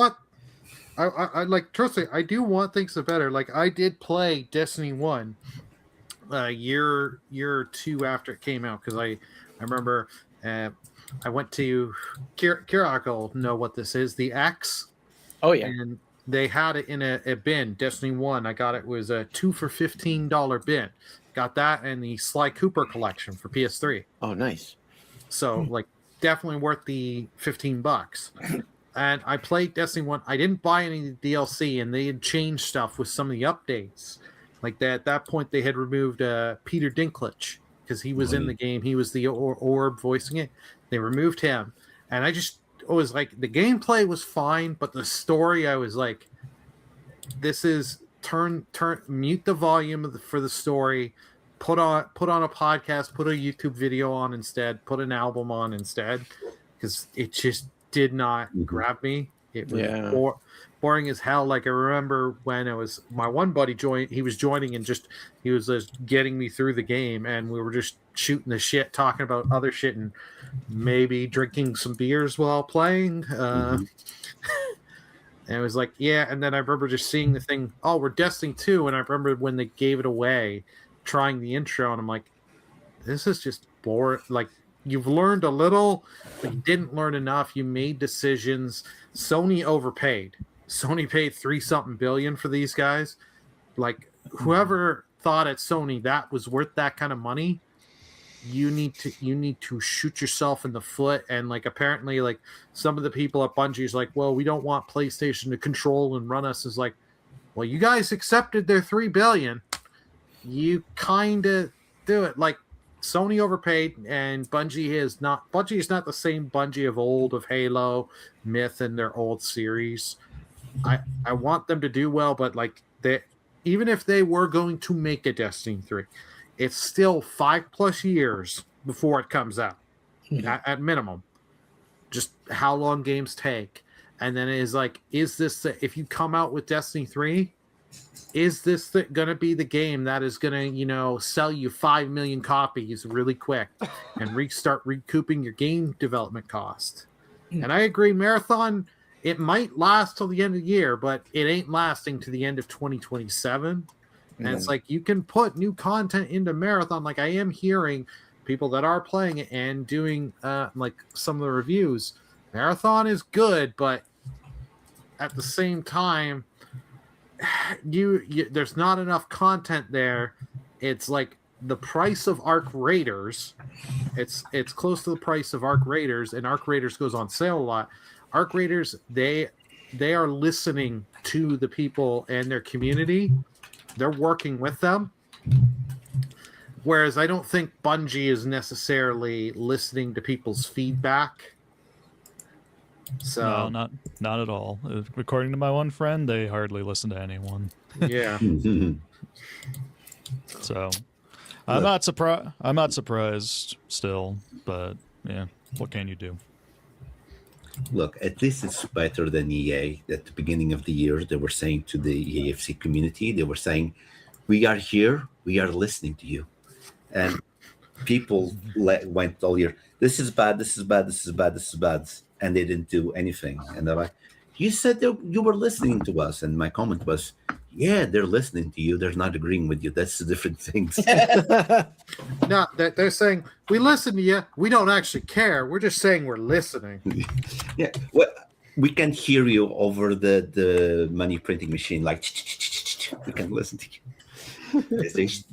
They made more money than last year, but there's less people playing the game. I don't know how the math doesn't math to me. I don't know how you have, but people are spending way too much on the store to get packs, because they do that on purpose. They make it so people will spend money on the store. So you can, at this moment, which is very embarrassing to say, it's not 100%, but it's almost pay to engage. Because if you want to play the game, you can play the game, but the servers are bad. If you want to do SPCs and stuff like that, you almost need to go to the store to get the cards to do the SPCs. So you have the card, that special card, so you can play the game. It's really, really predatory. Wow. So yeah, but that's something different from the story. So yeah. Alrighty, anything else on the Bungie or? Nope. Alrighty. Now we're gonna go to Take-Two's earning calls, and they have been set. They're sticking to the GTA 6 timeline. Forecast annual bookings below, shown below, and they're saying. So Take-Two is saying, "Hey, we're keeping that November release date. Fubu, if you haven't knocked her up by now, well, too bad." I could always adopt. It's okay. Where if you've watched other podcast episodes, you know the story. That's all we're just Myrtle, I'll adopt you. You have to go just like, why? That's the only thing you need to do. I'll put you on the phone, boss. Baba is here. Oh God, I want to see that happen for some reason. Just I don't know why. GTA 5 has sold nearly 230 million units since its launch in 2013. Jesus. So they are making hand over fist. Take-Two, they're ready. The marketing's going to start here in June. They have announced. We don't know the exact date. They're not like whether they show up at one of these showcases. We'll see. But Rockstar, as I've said, they can put out a tweet right now and say, in 2 hours, see the GTA 6 showcase or trailer. It will be on social media trending, all the game websites. Oh, definitely. YouTubers, streamers will be making content out of it, and you will have heard of it. And then by the time the thing comes out, their event in 2 hours, everyone will be glued. It'll break the YouTube record again and all this and that. Like, Rockstar doesn't need anybody at this point for the marketing. No. They just need to get their tweet out. I still they definitely need to start their marketing like pretty much ASAP if they actually do want the target release date to be November of this year. They need to start it pretty much ASAP. I don't think they're going to rely on like YouTubers and game sites and all this to really throw it out there. They won't rely on them, but they will help. That's the thing. Oh yeah, it will definitely help them, but I don't see them be like, oh yeah, we're going to start our marketing in say I don't know, August or even September. They said summer, so yeah, summer is a period of time. Yeah, it's not just one singular month. Yeah, I still think that they're going to have to start it ASAP. Just to also yes, people's going to be hyped for this game, but GTA is too big to fail, Merple. That's all I'm gonna say on that one. GTA is way too big to fail. I think that's been their biggest game since Rockstar has been a thing. That's pretty much their main. It's pretty much what their main games. Yeah. It's just Rockstar making a new game is essentially an event for not just gamers, but just casuals as well who sometimes play video games. So genuinely, they don't need these showcases. They will show up when they want to show up, and they will say words about it. As much as we don't want to admit it, that's what they've done because they did it with Red Dead 2, and it worked out, and no one gave a shit. They bought the game anyway. I completely forgot Red Dead is Rockstar. Yep. Yeah. I completely forgot. GTA with horses. Yeah. GTA with horses, yeah. And cowboys and all that. And cowboys. I still think marketing, Merple's been saying this very well. I know, and I also agree with Fragment, it's Rockstar, GTA is too big to fail. But I think marketing should have, you don't want to overwhelm people, because if you overwhelm people with marketing campaigns, you might have an adverse effect, people, I'm so sick and tired of it. No, you have to ease in people. You have to, like we say in Portuguese, prepare the bed. We prepare the bed. You have to go, you have to ease. Because one thing, this is me as a consumer, I don't like when people slap me in the face with too much, a little surprise. I remember when they shadow dropped Warriors Abyss, which was last year. I was like, oh, awesome. The game's here, done. Okay. But that was a nice surprise. But if I'm chilling, watching a video on YouTube, like you guys, you're watching the We Do podcast right now, and I'm saying a very funny story, and then in the middle, ads for GTA 6. You're going to get mad. Okay, let's skip the ad. If you start bombarding people too much, people will start hating in a sense, and they're going to get tired, and they'll put it to the side. They'll block anything about that game. So it is a strategy. It is an impactful strategy. I'm not saying that. It is an impactful strategy. I think when you want someone to buy your stuff, you shouldn't bombard them with buy, look at this, buy, look at that, buy. No, you have to ease people into it. And people okay, here's the ad, talk about the characters, then a few weeks later talk about the environment, a few weeks later talk about the vehicles, talk about the society, little bits. That's gonna, on the long run, people will talk more about your game, and it is not bombarding people. But I'm talking as a consumer. Obviously, as a consumer, some people like to have everything at the same time. That depends on the person. And to add to your point a little bit, though, the same people you're saying that want to be eased into the marketing and not have it overblown are probably going to be the same people that are right now demanding them to show something as we speak. Right. And then they're going to complain about it when they get too much, being like, God damn, stop talking about it. I'm going to play it anyway, you sons of bitches. Fuck. Shut up. Oh, yeah. True. Oh. That's it. I see the Twitter threads already. I'm predicting this right now. No, but me personally, I still don't believe that it's going to come out this year. Okay, but I've been burned way too much before. It's I don't think it's going to come out because even I think they should have started marketing by now. I think it's something that they will. And let's be honest, there's another thing. You say GTA is too big to fail, but if GTA doesn't get Game of the Year, it failed for me. And let's be honest, this year it has way too many good competition. I mean, sure, but it was the number 2. Red Dead 2 was the number 2 in terms of awards It just didn't win game of well, no, it was number one in terms of amount of awards in 2018. It just didn't win game of the year because God of War won that year. I completely forgot all about God of War, and I thought it Yeah. was game of the year. And then Fubu was like, Merple. And we don't really Yeah, we also don't really know though. Like we don't know what this year's like limit is going to be as to what is or isn't going to be nominated. They could pull some rug right out of nowhere. And then literally I wouldn't lie though. The one thing I'll say to that, as much as you say it's not going to get Game of the Year, I feel like if it gets Game of the Year anyway, or just wins an award when it's only been out probably for less than a month, there's someone on Twitter going to get mad and make whole complaints. It's like, how the fuck is this game winning anything? It just came out. It's like, how do we even know this game's good?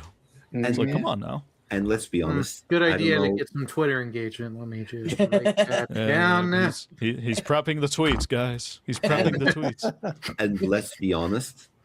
There is no way that the society in GTA is going to be crazier than what you're living nowadays. Because you have the example with the boys that were making Homelander gods, and then 2 weeks before that episode comes, there's Trump putting images of him as Jesus. There's no way. There is no way that society is going to be more crazy. Like, and people like, nah, that's not real. The world's more crazy than that. I'm thinking if I was them to release the game, I would release as a spring game, I think. And then they release, like they did with GTA 5, they released the offline modes. People play it, explore it, and then 2-3 months later, they release the online. And then it spreads the game until Game of the Year 2027. That's what I would do. I think that's the way it should go. But hey, if it comes out this year, I'll play it earlier anyway. So I mean, that also was the plan, but then it got delayed. So there you go. It's like they probably were reading your mind right now, and it would be like, I wish we did that, but we can't. we have to do it here instead. No, but we'll see. But again, I still don't believe it's going to come out this year. I hope I'm wrong because I really want to play it. Same. I'll play it anyway. Yeah. Whenever it comes out. I'll probably eventually play it, but it's not. Believe it or not, it's not the game on the top of my list personally. I don't know if you guys remember. Do you guys remember the original GTA on PlayStation? Yes. Way back in the day, bird's eye view. Yeah, like that was so much fun. We used to play that out on the lawn in the summer. Bring the TV out, bring the stereo system out, the PlayStation extension cord, hook it all up, and we would play barbecue into the afternoon, into the evening. So much fun. Little game, and it's amazing to see the evolution of the game from GTA 1, 2, they were very much the same. Then 3 was the one that changed it all when it went to 3D, and it was incredible. And I bought that, and I had a lot of fun. Can I share a story? Go ahead. GTA 3? I remember the game was so that I remember the first time that I played GTA 3. I remember. Me too. So a friend of mine bought the game, and I remember I was at my aunt's house, like about 20 minutes away walking. But when I mean 20 minutes walking, I don't mean on the street. We have a thing here in Madeira, which is the waterways. We call it levadas, and it's super dangerous to go on it because it's like you have like this cement going like this. Yeah. You have the water this way, and you have like a fall this way. Oh, okay. This was like 9-10 at night, pitch dark. My friend that got the game called me like, bro, I'm home. Okay, you're home. What? I got GTA 3. Like, no way. Yeah, I got GTA. And I went 20 minutes through that dangerous waterway in the pitch of darkness, man. Darkness. Like, we had like the moonlight. I guess we had the moonlight, but we could see just a little bit. I went with my cousin. We went there. I went to his house. Like when I played that game for the first time, my mind, it just went. And so I have it was a big evolution. I did play GTA 1, GTA 2. I didn't play that GTA that's in London because they did GTA in London as well. That one I didn't play that one. But yeah, GTA 3, What Three again?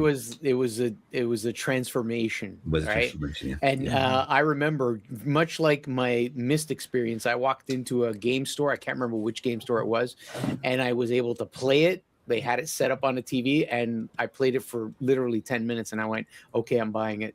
And I had so much fun with GTA 3.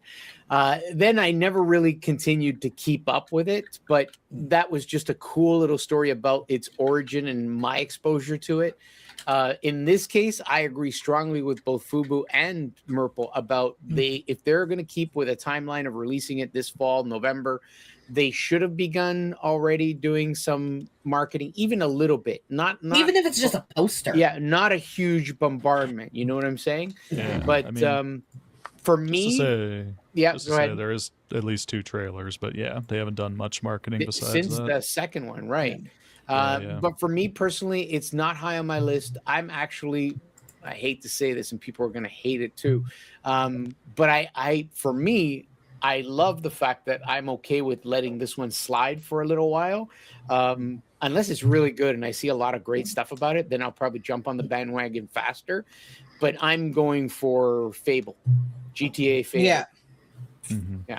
That's going to be my top this fall. So yeah. I'm not a huge lover of GTA.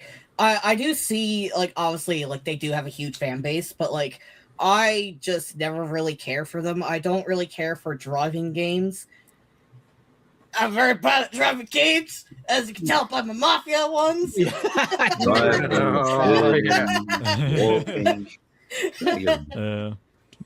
mean, there's more to it than driving, but yeah, I know. It's more of like the open world sandbox, but yeah, fair enough. Yeah, I'm not a huge lover of like those type of games either. So, but I do have GTA 5. I had to check what number we were just talking about. Because my brain, everyone has GTA 5. Everyone. Because my brain just did a goldfish and forgot what number. Because Donnie actually bought me the GTA 5 because he's like, I want to see you play this, because he always made a joke that in my Mafia 2 when I was streaming it, I stopped at like every red light. I mean, if it makes you feel better, at least you're not playing GTA 4, because the driving, they actually tried to make it realistic. Like, they have realistic physics to how a car actually kind of drives a little bit, especially when you turn it. Oh god! So he wanted to play that game with me, so I have it. Yeah. Haven't played it. GTA is just not for me. It never. I don't think it ever will be. Not saying it's bad. It's just not for me. Mm-hmm. I'm excited for it to come out for other people, because like GTA 6, I think's been in development for a while. Yeah, rumored is I think it started development after 5, which was 5 was back in 2013. That's when it first released. Yeah. So it started development, but then I heard development shifted to Red Dead 2, which came out in 2018. Yeah. And then COVID happened and all that stuff. So yeah. Damn, you But also GTA Online just made so much money, so that became the priority, obviously. Yeah. Okay. Hold on, my headphones are dying. No, Dying well, headphones. he's doing that. I just have a quick thing. Like, I have a little bit of GTA experience. Like, I remember playing 3 and Vice City on the PS2, but I mostly did hey, let's get the cheat list, just see what the craziness with that. I never got into doing the story on them and doing that stuff. Like, I got bored. I have 5 for PlayStation and Steam. Like, originally when I bought my PS4, they had different bundles. They had the Last of Us bundle, the Last of Us bundle with GTA 5, and there was some other bundle. And I was like, okay, they're all the same price. So I was like, okay, I'll take the Last of Us was digitally, and the GTA 5 copy was a physical disc. Mm-hmm. And that one installed faster than the Last of Us. So I was like, okay, I played GTA 5 when I first got my PS4, played a little. And I was like, okay, this is cool. And then I just was like, whatever. I traded it in because GameStop, the physical edition, because the game was still hot at the time, you got like $40 trading credit. So I was like, this is not a game I'm going to really play. So I traded in, and then I was like, well, if I ever want to go back and play it, I got it on PlayStation Flash sale for like $10, and it gave you some of the shark cards as well. And then like I got gifted a PC copy, and it's like I eventually will try it, but like GTA 6, yeah, it looks fancy and all that, and like I am debating because of being a content creator, do I pick it up, do I not? But I know certain people are going to make me play the game whether I choose to or not. Well, there's you, and there's after a you certain said dragon. And after you said all that about not playing much of the story in the old games, you actually hurt my soul a little bit. 'Cause, yeah, those were games that I loved growing up, which I probably should not have been playing, to be honest with you. And I played in reverse order. I played San Andreas, which was the third PS2 release. No, And the then one with Samuel Jackson as the cop. Yeah, exactly.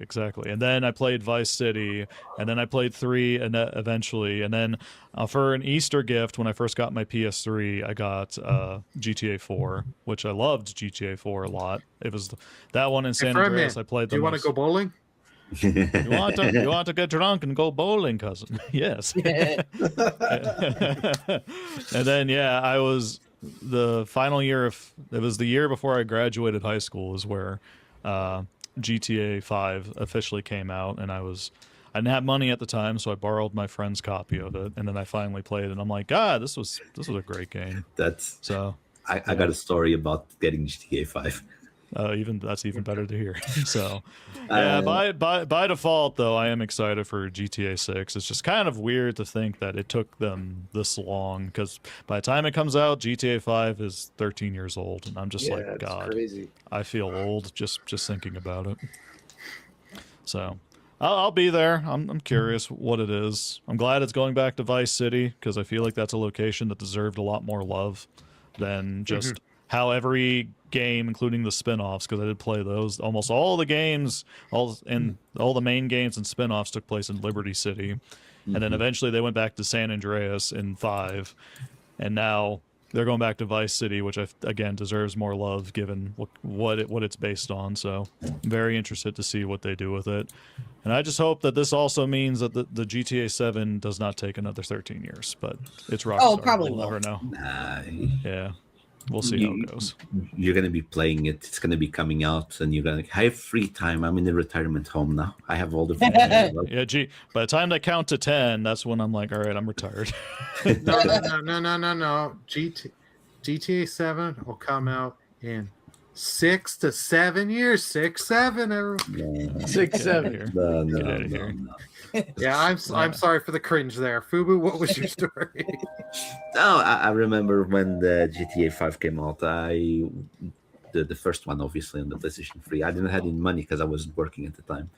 And I remember my mother-in-law, she told me, no, not mother-in-law, my godmother, said to me, I'm having some problem with my computer and so on. And it was just a plug and unplug stuff. I don't know, but she's like, how much money do I owe you? Oh, you don't owe me any money. Oh, but I want to give you something. 70 euros. That's the money for the Nice. I didn't swindle anyone. She told me how much it was. That's my price. I'm an expensive bitch, you know. Everything has a price to food. Everything has a price. No, okay. It was near. Okay, it was. I remember it was near a celebration. I want to say Christmas. Maybe I'm wrong. I don't remember. But it was near some celebration. So she was going to give me money anyway. So, but she gave me I asked the money for the game. She gave the money like, hey, you got GTA 5. Let me go play. Alrighty.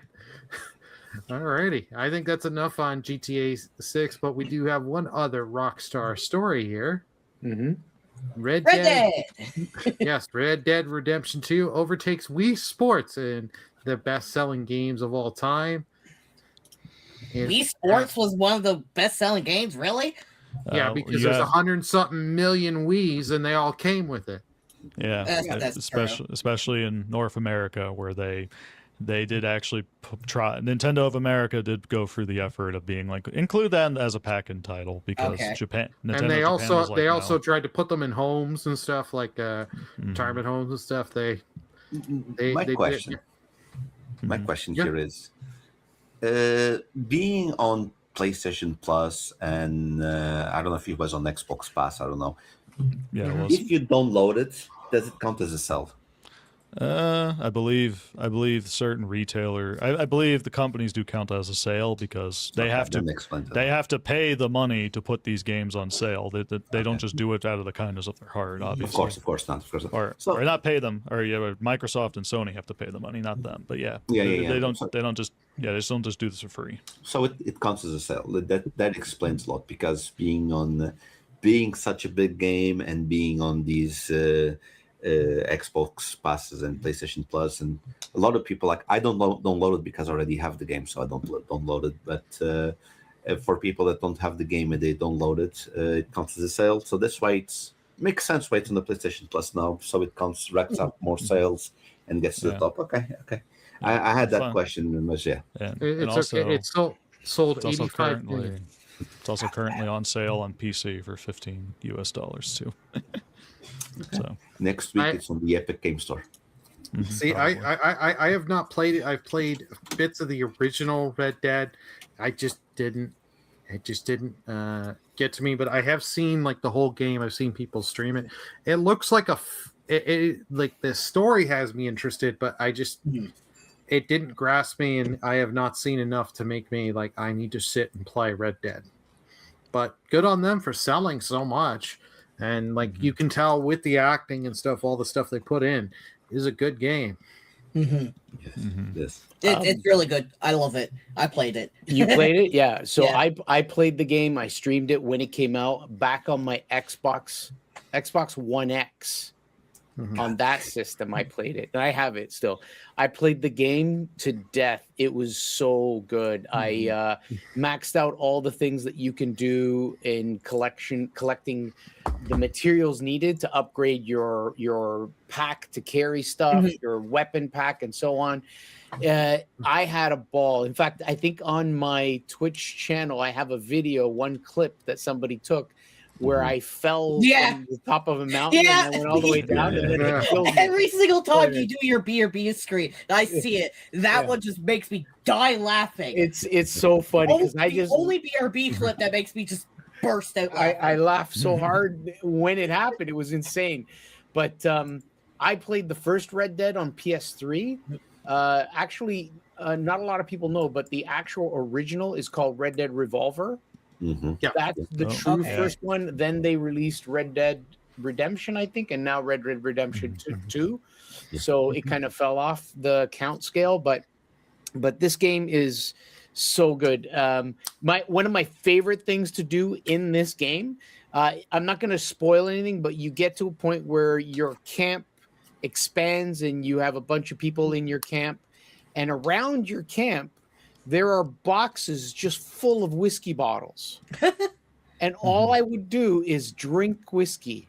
And I'd go to the next box, pick out whiskey, drink it. And your character gets hammered, gets drunk. Yep. And everything in the screen starts wavering and stuff. You have a hard time walking around. You slur your words. And then I'd go from person to person in my camp and insult them.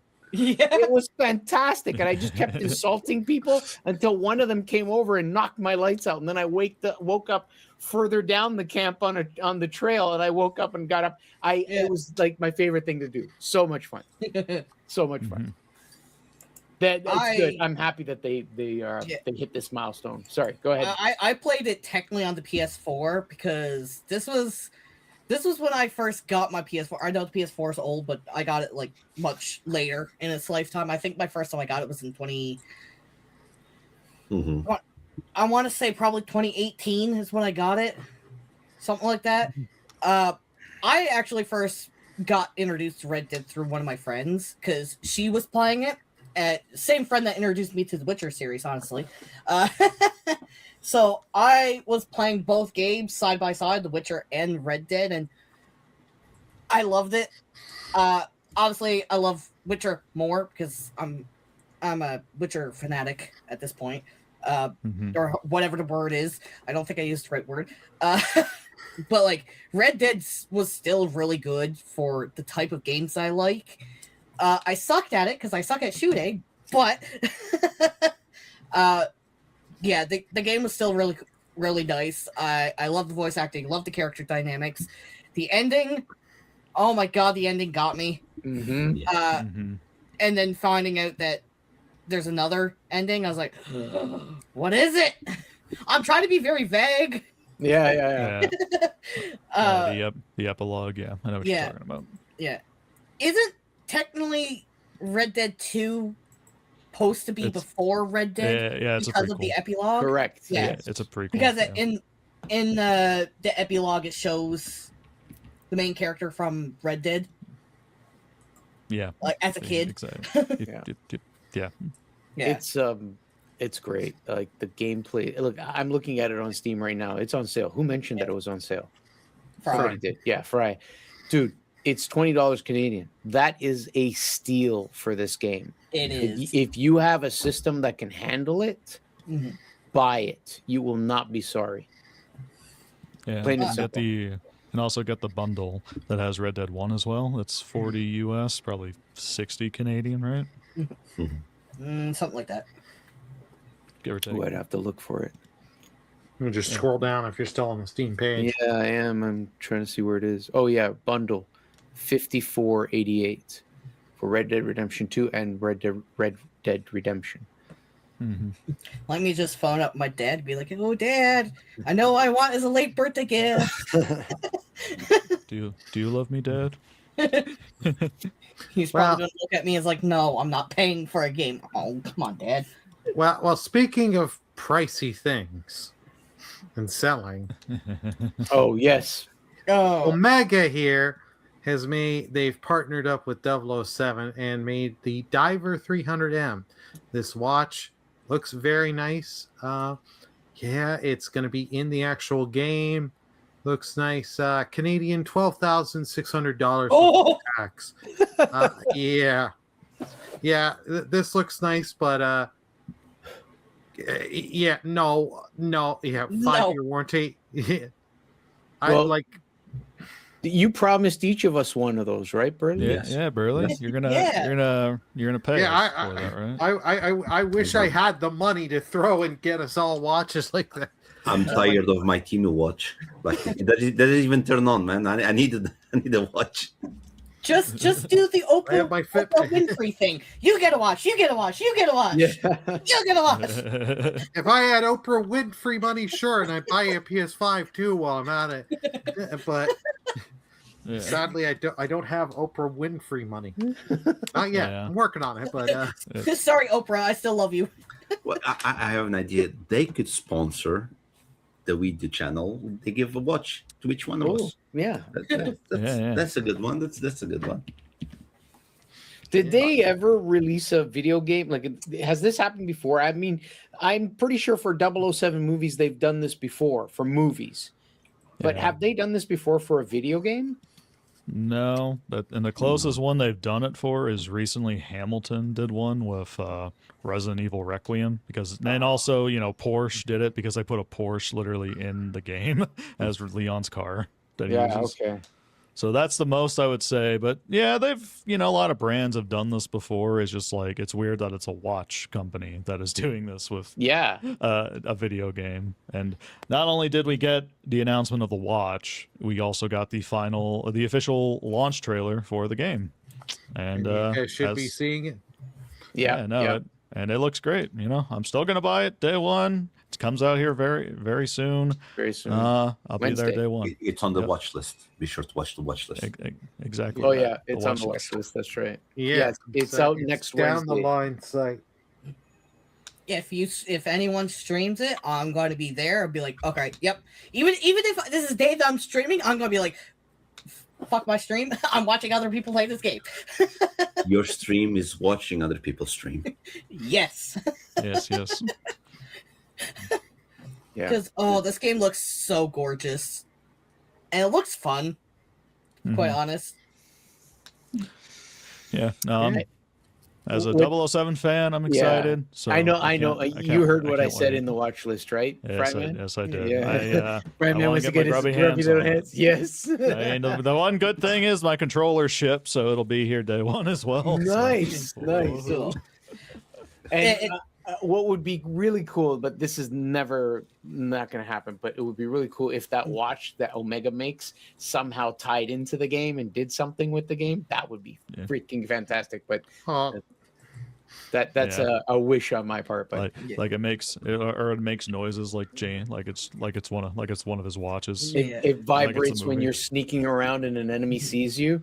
Yeah. Or yeah, But this game is definitely making me want to watch the movies. Have you not watched any of them? No.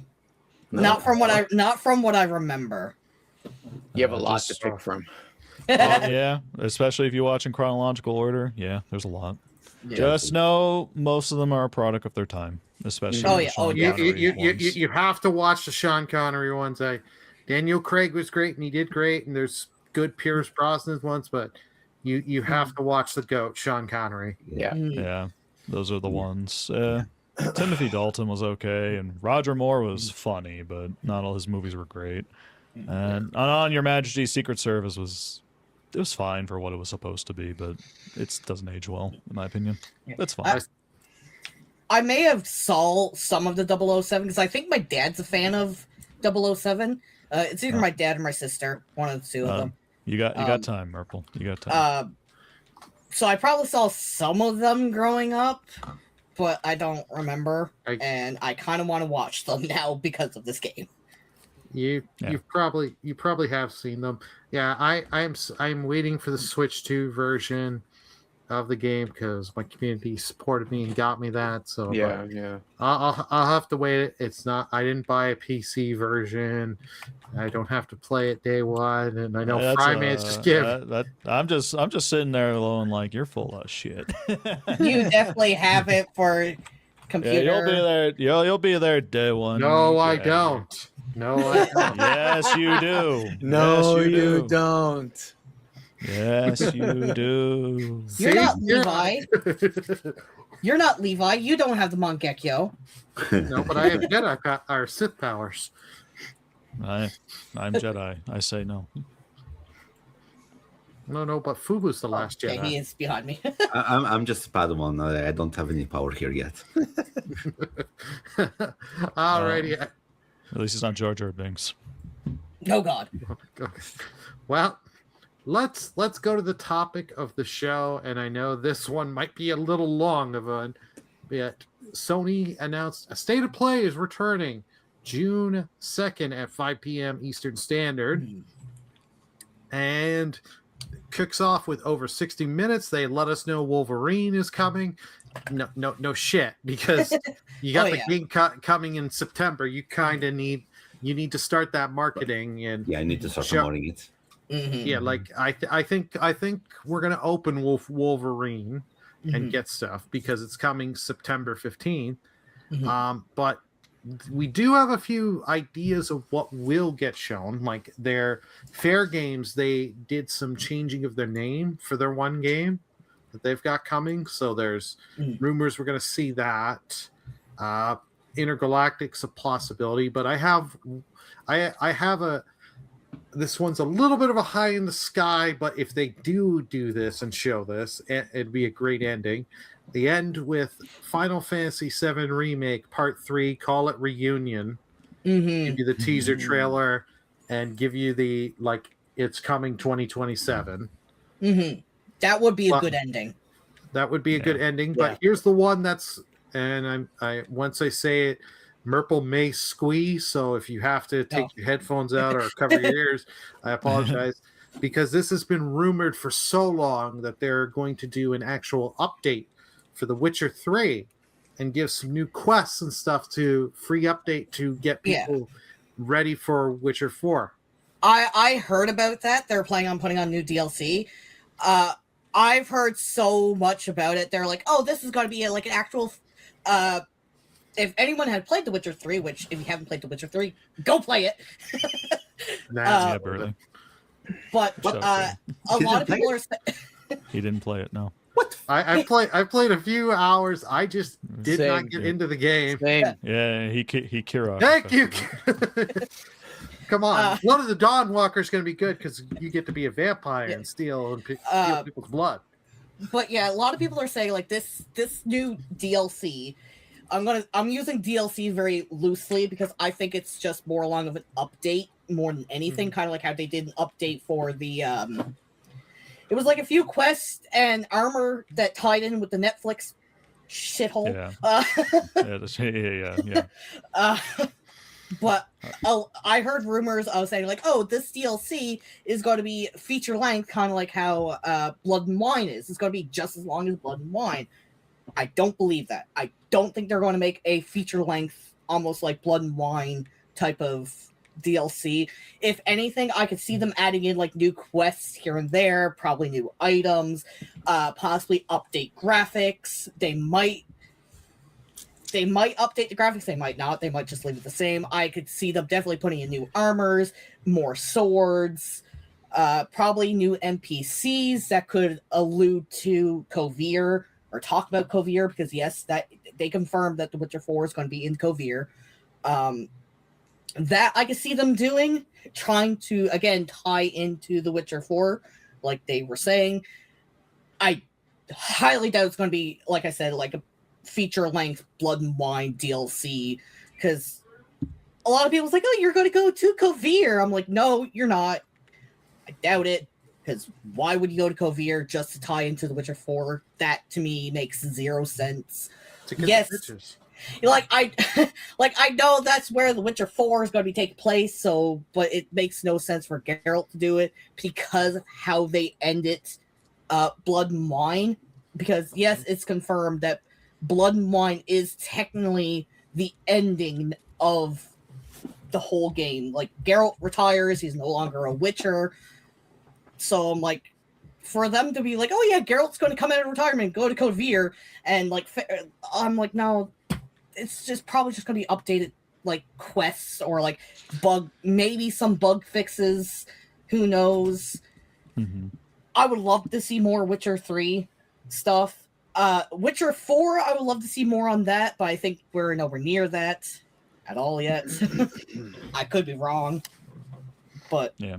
I would also love to see them talk more about the Witcher 1 remake that they're planning on doing. Oh, that's probably not going to come out until 2030. Yeah. I would love it. I'd love to see it, but yeah. I would love to see more. I would love to see more information on like The Witcher 3. If that is even true, because there's I don't think there has been actual confirmation that they're going to touch The Witcher 3 or do anything with The Witcher 3. I think it's just all rumored. I don't think CD Projekt Red has even said anything. Yeah. I could be wrong. People can correct me in the comments. I mean, they will correct you after the state of play. Yeah, exactly. I mean, it could be they could be doing that. They could be not be doing that. It is all rumor now. I wouldn't put it past CD Projekt Red because they have been doing that a lot with their titles, where they will just do these big updates, feature length. Where I remember they completely reworked the base game skill tree for Cyberpunk 2077 with the newer skill tree that was added into the Phantom Liberty DLC, and that was a free update. Normally that'd be a paid update, depending on certain publishers. EA, sorry. But so I wouldn't put it past it, but I'm sure there's gonna be something with this hypothetical update that's coming out that's gonna tie into Witcher 4, because there has to be something at the very least. Maybe Ciri could show up, who knows, because she is the main protagonist of 4. Yeah. But in general, though, it's like, I will say, given that they've mentioned the length of the state of play and the time and when it's coming out, good chance Sony's got something to show outside of Wolverine. I'm hoping. Yeah, hoping. And then, Fair Games you mentioned. Obviously, the one for me is the maybe more information on the God of War trilogy remake. So that, I think now would be the time to say anything if they have anything to share about it. Well, there's also that rumored God of War Faye game, apparently. That new side game, and then the one in the new main one where it's in Egypt or something. Yeah. I'm curious about that. Also the remake of 1 and 2. Yeah, Yeah, the trilogy. The trilogy. I mentioned that earlier. Oh yeah. It's okay. We're all tired, but it's okay. It's a tired Burley effect. No, it's the coffee. I took some coffee before we started, and it started to run out. It's all right. I need more caffeine. It's okay. Well, we're say, probably going to see Marathon too. Yeah, some update to Marathon. Second season for it.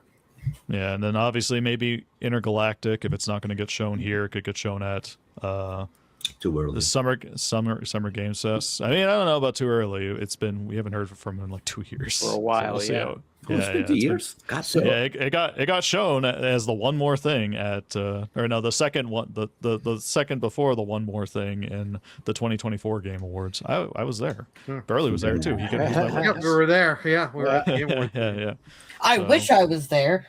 It's okay, Merple. Actually, no, it might have been a good thing that I wasn't there, because I probably would have burst out both yours and Burley's eardrums with the Witcher 4 was there. Yeah, I was the one who caught it very early. Needs muzzle. Yeah. But I will say, besides the first party stuff, the third party stuff I'm kind of curious about. I'm looking at you, Capcom. Onimusha, please. That's all I want to know. That's your wish. That's my wish. It's either here or it's at Summer Games Fest. That's all I'm going to say. Summer Game Fest, I think, will be... It's just... I mean, it could be, but also it's like then there's the rumors of the Resident Evil 9 DLC that everyone's looking forward to, and there's a lot of fake leaks about that on Twitter that I'm getting tired of seeing because I can tell they're fake. They are real cool, but some of them are real cool. The rest of them sound fake to me, though. So we'll wait and see. But I don't think we're gonna get news of like the rumored remakes of like Code Veronica or Zero. We'll see those when they're ready to show them. But I wouldn't be surprised if we did hear something eventually. But yeah, obviously Square Enix could do this. They could also be at Summer Games Fest, so you never know. But those are really only my predictions.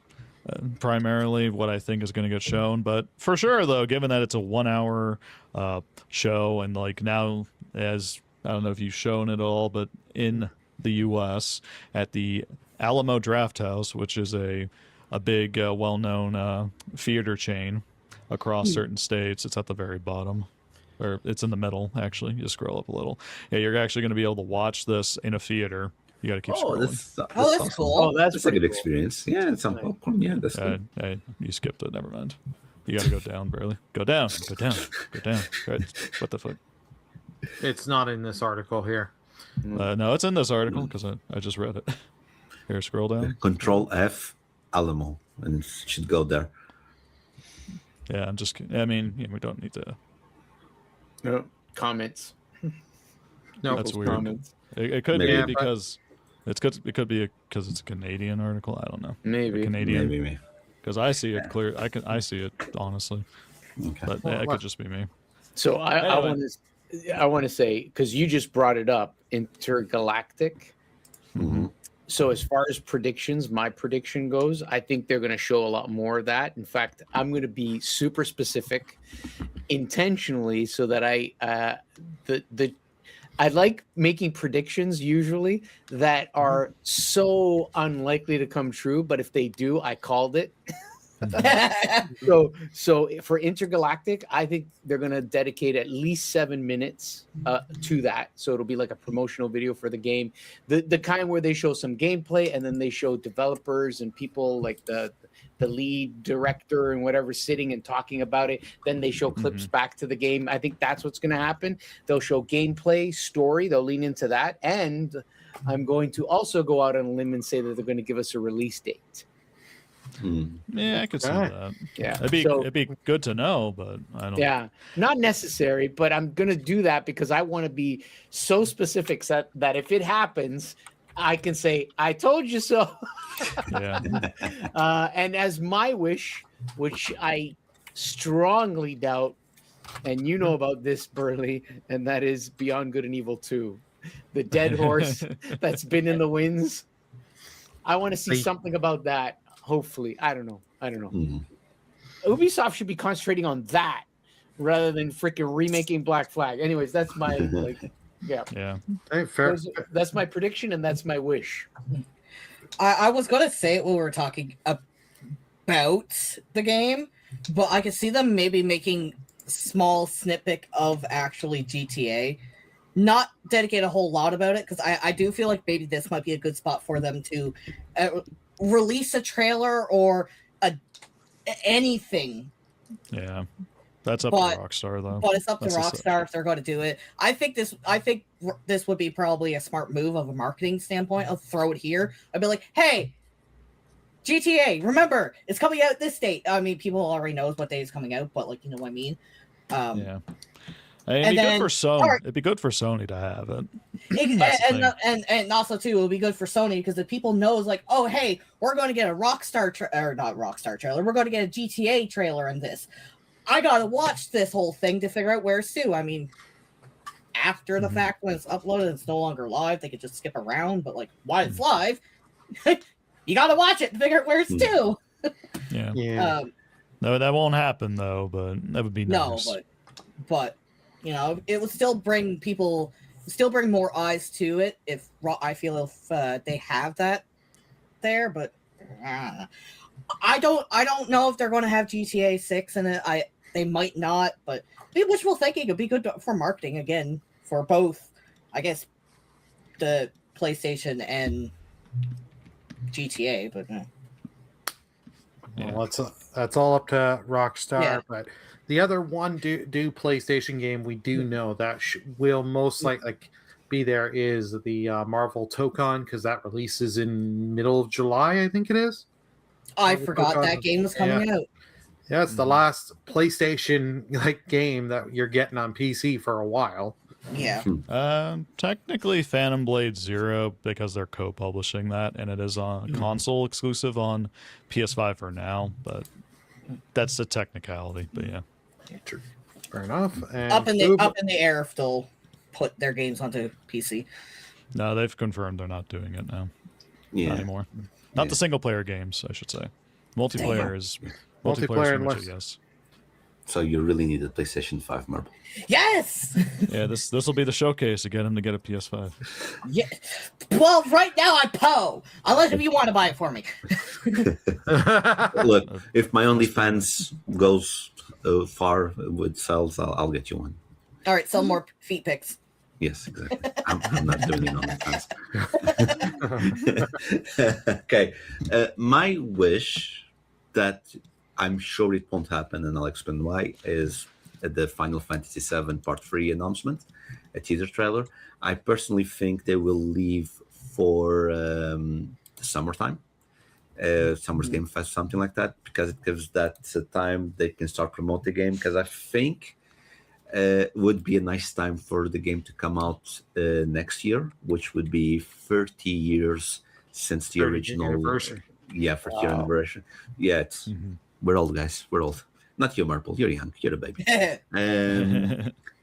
I'm older than Fryman, so he's younger than me. Yeah. Oh God, I forgot about that. A whole year. Yeah. But not in spirit years, Murple. Not in spirit years. But I think that would be my wish, because for me, every month there would be something related to Final Fantasy VII, and so much I like it. So that would be my wish. Regarding Witcher 3, I didn't read anything about that, but it would make sense, because when you look at the ending of The Witcher, what happens to Ciri is not established canonically. That's the word. Yeah, that's the word. No. So I think they might release a few quests to establish canonically that Ciri chose the path of The Witcher, and she didn't want to become the Empress or something like that. So I think they might do that. I hope they do something like Witcher. Would be interesting. I see them doing that in The Witcher 4 more than anything than yeah, as an introduction. Yeah, we could do that. Gerald at the beginning in the prologue. It could be that. That's also a good shot. Yeah. What I've seen about Rumors, something that I really enjoyed, was related to Infamous. You guys remember Infamous from the PlayStation 3? I think it's more than time to. I'm not even say a remake, but get a remaster. Good game. Yeah, 1 and 2. do a remaster for the PlayStation 5 with updated graphics and stuff like that, upscaling and stuff, because that's a forgotten IP, but it was a fantastic IP when it came out. And the other game, which we already talked a few weeks ago, when I think they might do an announcement. I don't believe it's going to be it's going to be a Naughty Dog Damn, it's game. getting blurry, but Cole McGrath statue here. Yeah. Oh, no, shit. That's good. That's a good one. And I can't see who it is. it's Cole. It's the main character of Infamous. Okay. So Say, they I'm might blind. no, it was really blurry. It's not It you. And we already talked about this a few weeks ago. Because I don't think they're going to talk about Intergalactica, but they do need money. So because we talked a few weeks ago about something related with Uncharted, remember that one of the developers. Oh, that's Prototype. Oh yeah, Prototype. That's a good one to also to. Yeah. It came out at the same time. Had very similar game types where you could choose good or evil. I remember that. Very similar. Yeah, very similar. And because we spoke a few weeks ago, remember we were talking about the Uncharted developer or something. One of the guys that worked on Uncharted, he was on on South America, on the north side of South America, and people were saying maybe a new Uncharted. So I'm not going to say it would be a teaser for Uncharted 5 because they already have a teaser going on for Intergalactica. I would love to see, again, a remaster, which is the easiest way to get some money, of Uncharted Golden Abyss, so that we could play in... even if it's like a port, like you can play now on PlayStation 4 and PlayStation 5, it's available right now. You can go push it like a shadow drop. That would be awesome. So those are my two predictions and my wish that probably won't happen. Very nice. Yeah. No, it is going to be interesting. Like you have 60 minutes. We're going to get third-party stuff. I'm hoping with one of this that they give us a status because there's so many of the companies they own that, like Days Gone, the Days Gone developers, Sony Bend. We know they were doing with Sony's the live service push. They were trying to do something and they got canceled. Sony told them, "Yeah, you're not doing Days Gone 2 because Days Gone 1 was not a big hit." It's like, yeah, you just put out that PS5 version that you're upcharging people for. Exactly. Yeah, like what have you been doing? There's so many other studios. Like I'm sure they'll give some kind of tease and say like for Asobi is working hard on their next project. Yeah, because that was they won with 2024 Game Awards with Astrobot Game of the Year, so they're going to keep you dangling that carrot and let you know, remind you on that. With that, you'll see the Horizon multiplayer game. And probably because they've said like we're going to announce when they first announced it, like later on we will give you guys chances to try the game and play the game. So I imagine you'll get that and a potential. Hey, you can now sign up for the beta. If you're a PS Plus member already, you have extra chance of getting it. So you'll get stuff like that. I would love for them to just go back to a bunch of properties they own and kind of do like they did with the God of War Metroidvania. Just put some smaller stuff out there. You know what? Make a new little Ape Escape. You could throw that out there. You have these properties. You have stuff. And the big thing with this generation is people have been complaining is there have been no games. Games are taking too long. Put out you have these IPs. Sony has a lot of great IPs. Throw them out there. Start using them. I would love. I know it wasn't the big game on the PS3, but I loved it. The PlayStation All-Stars Battle Royale. Bring that back. Bring a new one of that. Learn and redefine. And then I have the High in the Sky. This would make Kirok, I know, very happy. I doubt it'll happen. What? Elder Scrolls 3 Morrowind remastered. Oh, okay. That That I would buy. Yeah. I would buy it because I own that game on the OG Xbox when it first came out. And I don't know if I mentioned this to the group on one of the shows that we've done, but I played it and I didn't get it. The same thing I did with Final Fantasy VII, and I didn't like it, and I returned or traded, and I can't remember. And both those games, Final Fantasy VII and Morrowind, I regret to this day. So I would buy it and I would play it. I would get into it. Like I would give it a chance again. You know what I'm saying? Yeah. Well, we know 6 is nowhere near. Bethesda has told us. Yeah, 6 is nowhere near coming, and that they announced too early, and they're trying to course correct with Starfield and everything. And then they're also trying to ramp out because they didn't expect the Fallout show to be as big as it did. Yeah. They're trying to ramp out content, plus they got the 76 they're supporting. They were honestly hoping people would forget that they announced 6 as early as they did. Yep. I think Todd Howard actually said that he was hoping people would forget that we announced that. Right. No. Yeah. Yeah, right. We would forget that you announced Elder Scrolls 6. When I saw that Elder Scrolls 6 tease, and it was literally just a zoom in over top of the Imperial City and then the text. Yeah. I was like, I am not going to go and buy new computer parts until they give me a release date. Well, 3 years ago, I bought new computer parts, and I'm so glad I did. Nowadays, you're glad you bought stuff last year before all the major insane increases. Oh yeah. No, but anybody got any other games they whether it be just a guess high in the sky prediction or DLC or anything?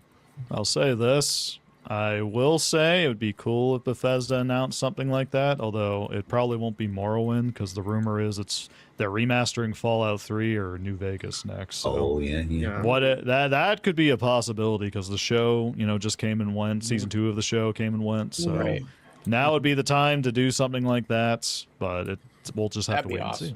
Yeah. I'd buy it either way. If it's I would buy it. Yeah. So we'll see. Yeah. Give me anything Witcher, I'll be happy. And a PS5. What about the picture? And the PS5. No, not that. And the PS5 too. Someone sponsor me to give me a PS5, please. I want a PS5. I want to play Wolverine. I want to play as Wolverine so I can just go kill people. Very bloody. Okay, there, Bob. I'll say this because you mentioned Horizon. I feel certain words I want to say, but I'll save them for when I have to. I will say this: cancel Horizon and bring back Killzone. I'd rather that. Actually, maybe that's what Bungie's done. gonna. Maybe that's what Bungie could do. They can take over the Killzone because they know first-person shooters. Yeah, that would be interesting. I hate modern Bungie too, so no. I did play Destiny 2 and I didn't like it, so you know what? It doesn't give me much faith, but I'll take a new Killzone over fucking Horizon. I'm tired of that franchise. Fair enough. Like, do we at least get one PSVR 2 title? No, it's What's that thing? No. What's that thing? Yeah. That is true. Like, I know they were the last couple. They have shown stuff, but yeah, it's effectively dead to everyone. So fair enough. Alrighty. And that was our topic of the show. We'd love to hear from you all. Like, I know next week the State of Play is not out, but because the news came out this week, we were like, okay, we have to talk about this. We have to. But the thing is, leading up to it, you're always going to get, and I have to tell people this, do not believe all the images you see on social media when it comes to these State of Play leaks. Especially if it has Bloodborne written on it. It's a lie. The Bloodborne, And I'm just going to also tell you, as I said earlier, temper your expectations for these State of Plays. Will make it'll make them much more you can swallow them easier because here's the thing. Sony Sony hasn't been doing the greatest with these, and like you'll have the great moments with Wolverine, but then they'll focus 10 minutes on baby steps, and then you're like, why, God, why? I mean, that's your game of the year, though. Every year, right, Burley? I would also just say definitely keep your expectation low, like Burley said, because like a game that you think could be announced, they might not even announce it because there's nothing to show, or it's you might think it's like, oh, these leaks are really cool, it's so far in development, and then they're just leaks at the end of the day, and the game is not going to come out. I know that because I got personally burned out with the game that I was looking forward to, because I was looking forward to when Kingdom Hearts 3 was coming out, and I had no news on that until. And then I was thinking, it's like, oh, it's going to be this, it's going to be this, that, and it wasn't. So, sorry, I had to bring up Kingdom Hearts 3 because that's been. I know some people might not like Kingdom Hearts 3, but. I remember that. I don't want to remember that game. Yeah. But yeah. Kingdom Hearts 4, though, Murple. Kingdom Hearts 4. I'm going to say this right now. 100% that's not going to be shown off. I could be wrong, but I'm not holding up hopes. And I wouldn't say I wouldn't say 100%, but it's very less likely because Square's gonna pivot with Dragon Quest and Final Fantasy. Exactly. Those are Exactly. bigger names than Final Fantasy. Those are going to be the ones that they will focus on the most because those are bigger franchises. I don't care what people says. Kingdom Hearts is not one of their big franchise. They show it and Murple screams, and I hear this shout from the east. You're going to hear it all the way in your. Okay, so when we do the state of play event, we put Murple at what, 5% volume? Yeah. I mean, it would be cool if they showed it off, but like I highly doubt it. They would like you were saying, Burley. They would focus on like their other bigger titles like Final Fantasy, Dragon Quest. It would be cool if they show it. Do I think they're going to show it? No. Do I care? No. I'll be more surprised if they don't show off the Final Fantasy VII like third part. I'll be a little bit more surprised if they don't show that off, but if they don't show it, they might not have enough to show off. Well, no. I'll care about Kingdom Hearts 4 when it comes out. That's all I'm gonna say. Exactly. I'll care about that when it comes out. They might show off like a little, maybe be like, hey, guess what? This game's going to come out here. We haven't forgot about it yet. But they might have a small trailer. Who knows? I don't know. If they show it off, cool. If they don't, cool. Yeah, we shall see at this point. But we do have some other content coming. We still have a couple Platinator videos that Fubu has recorded. We do have the Fatal Frame 2 remake coming review, as well as we are working on the Kiln review.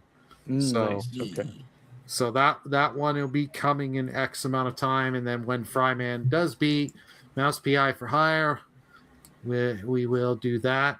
Maybe that in black and white.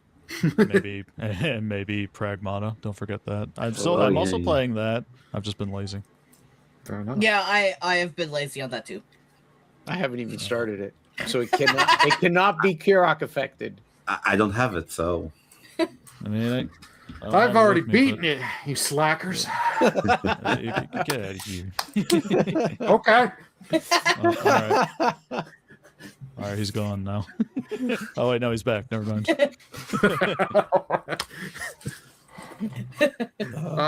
Alrighty, and I think that'll do it for episode 10. We all thank you so much. We'd love to hear from you on any of the stories, comments. We'd love to see.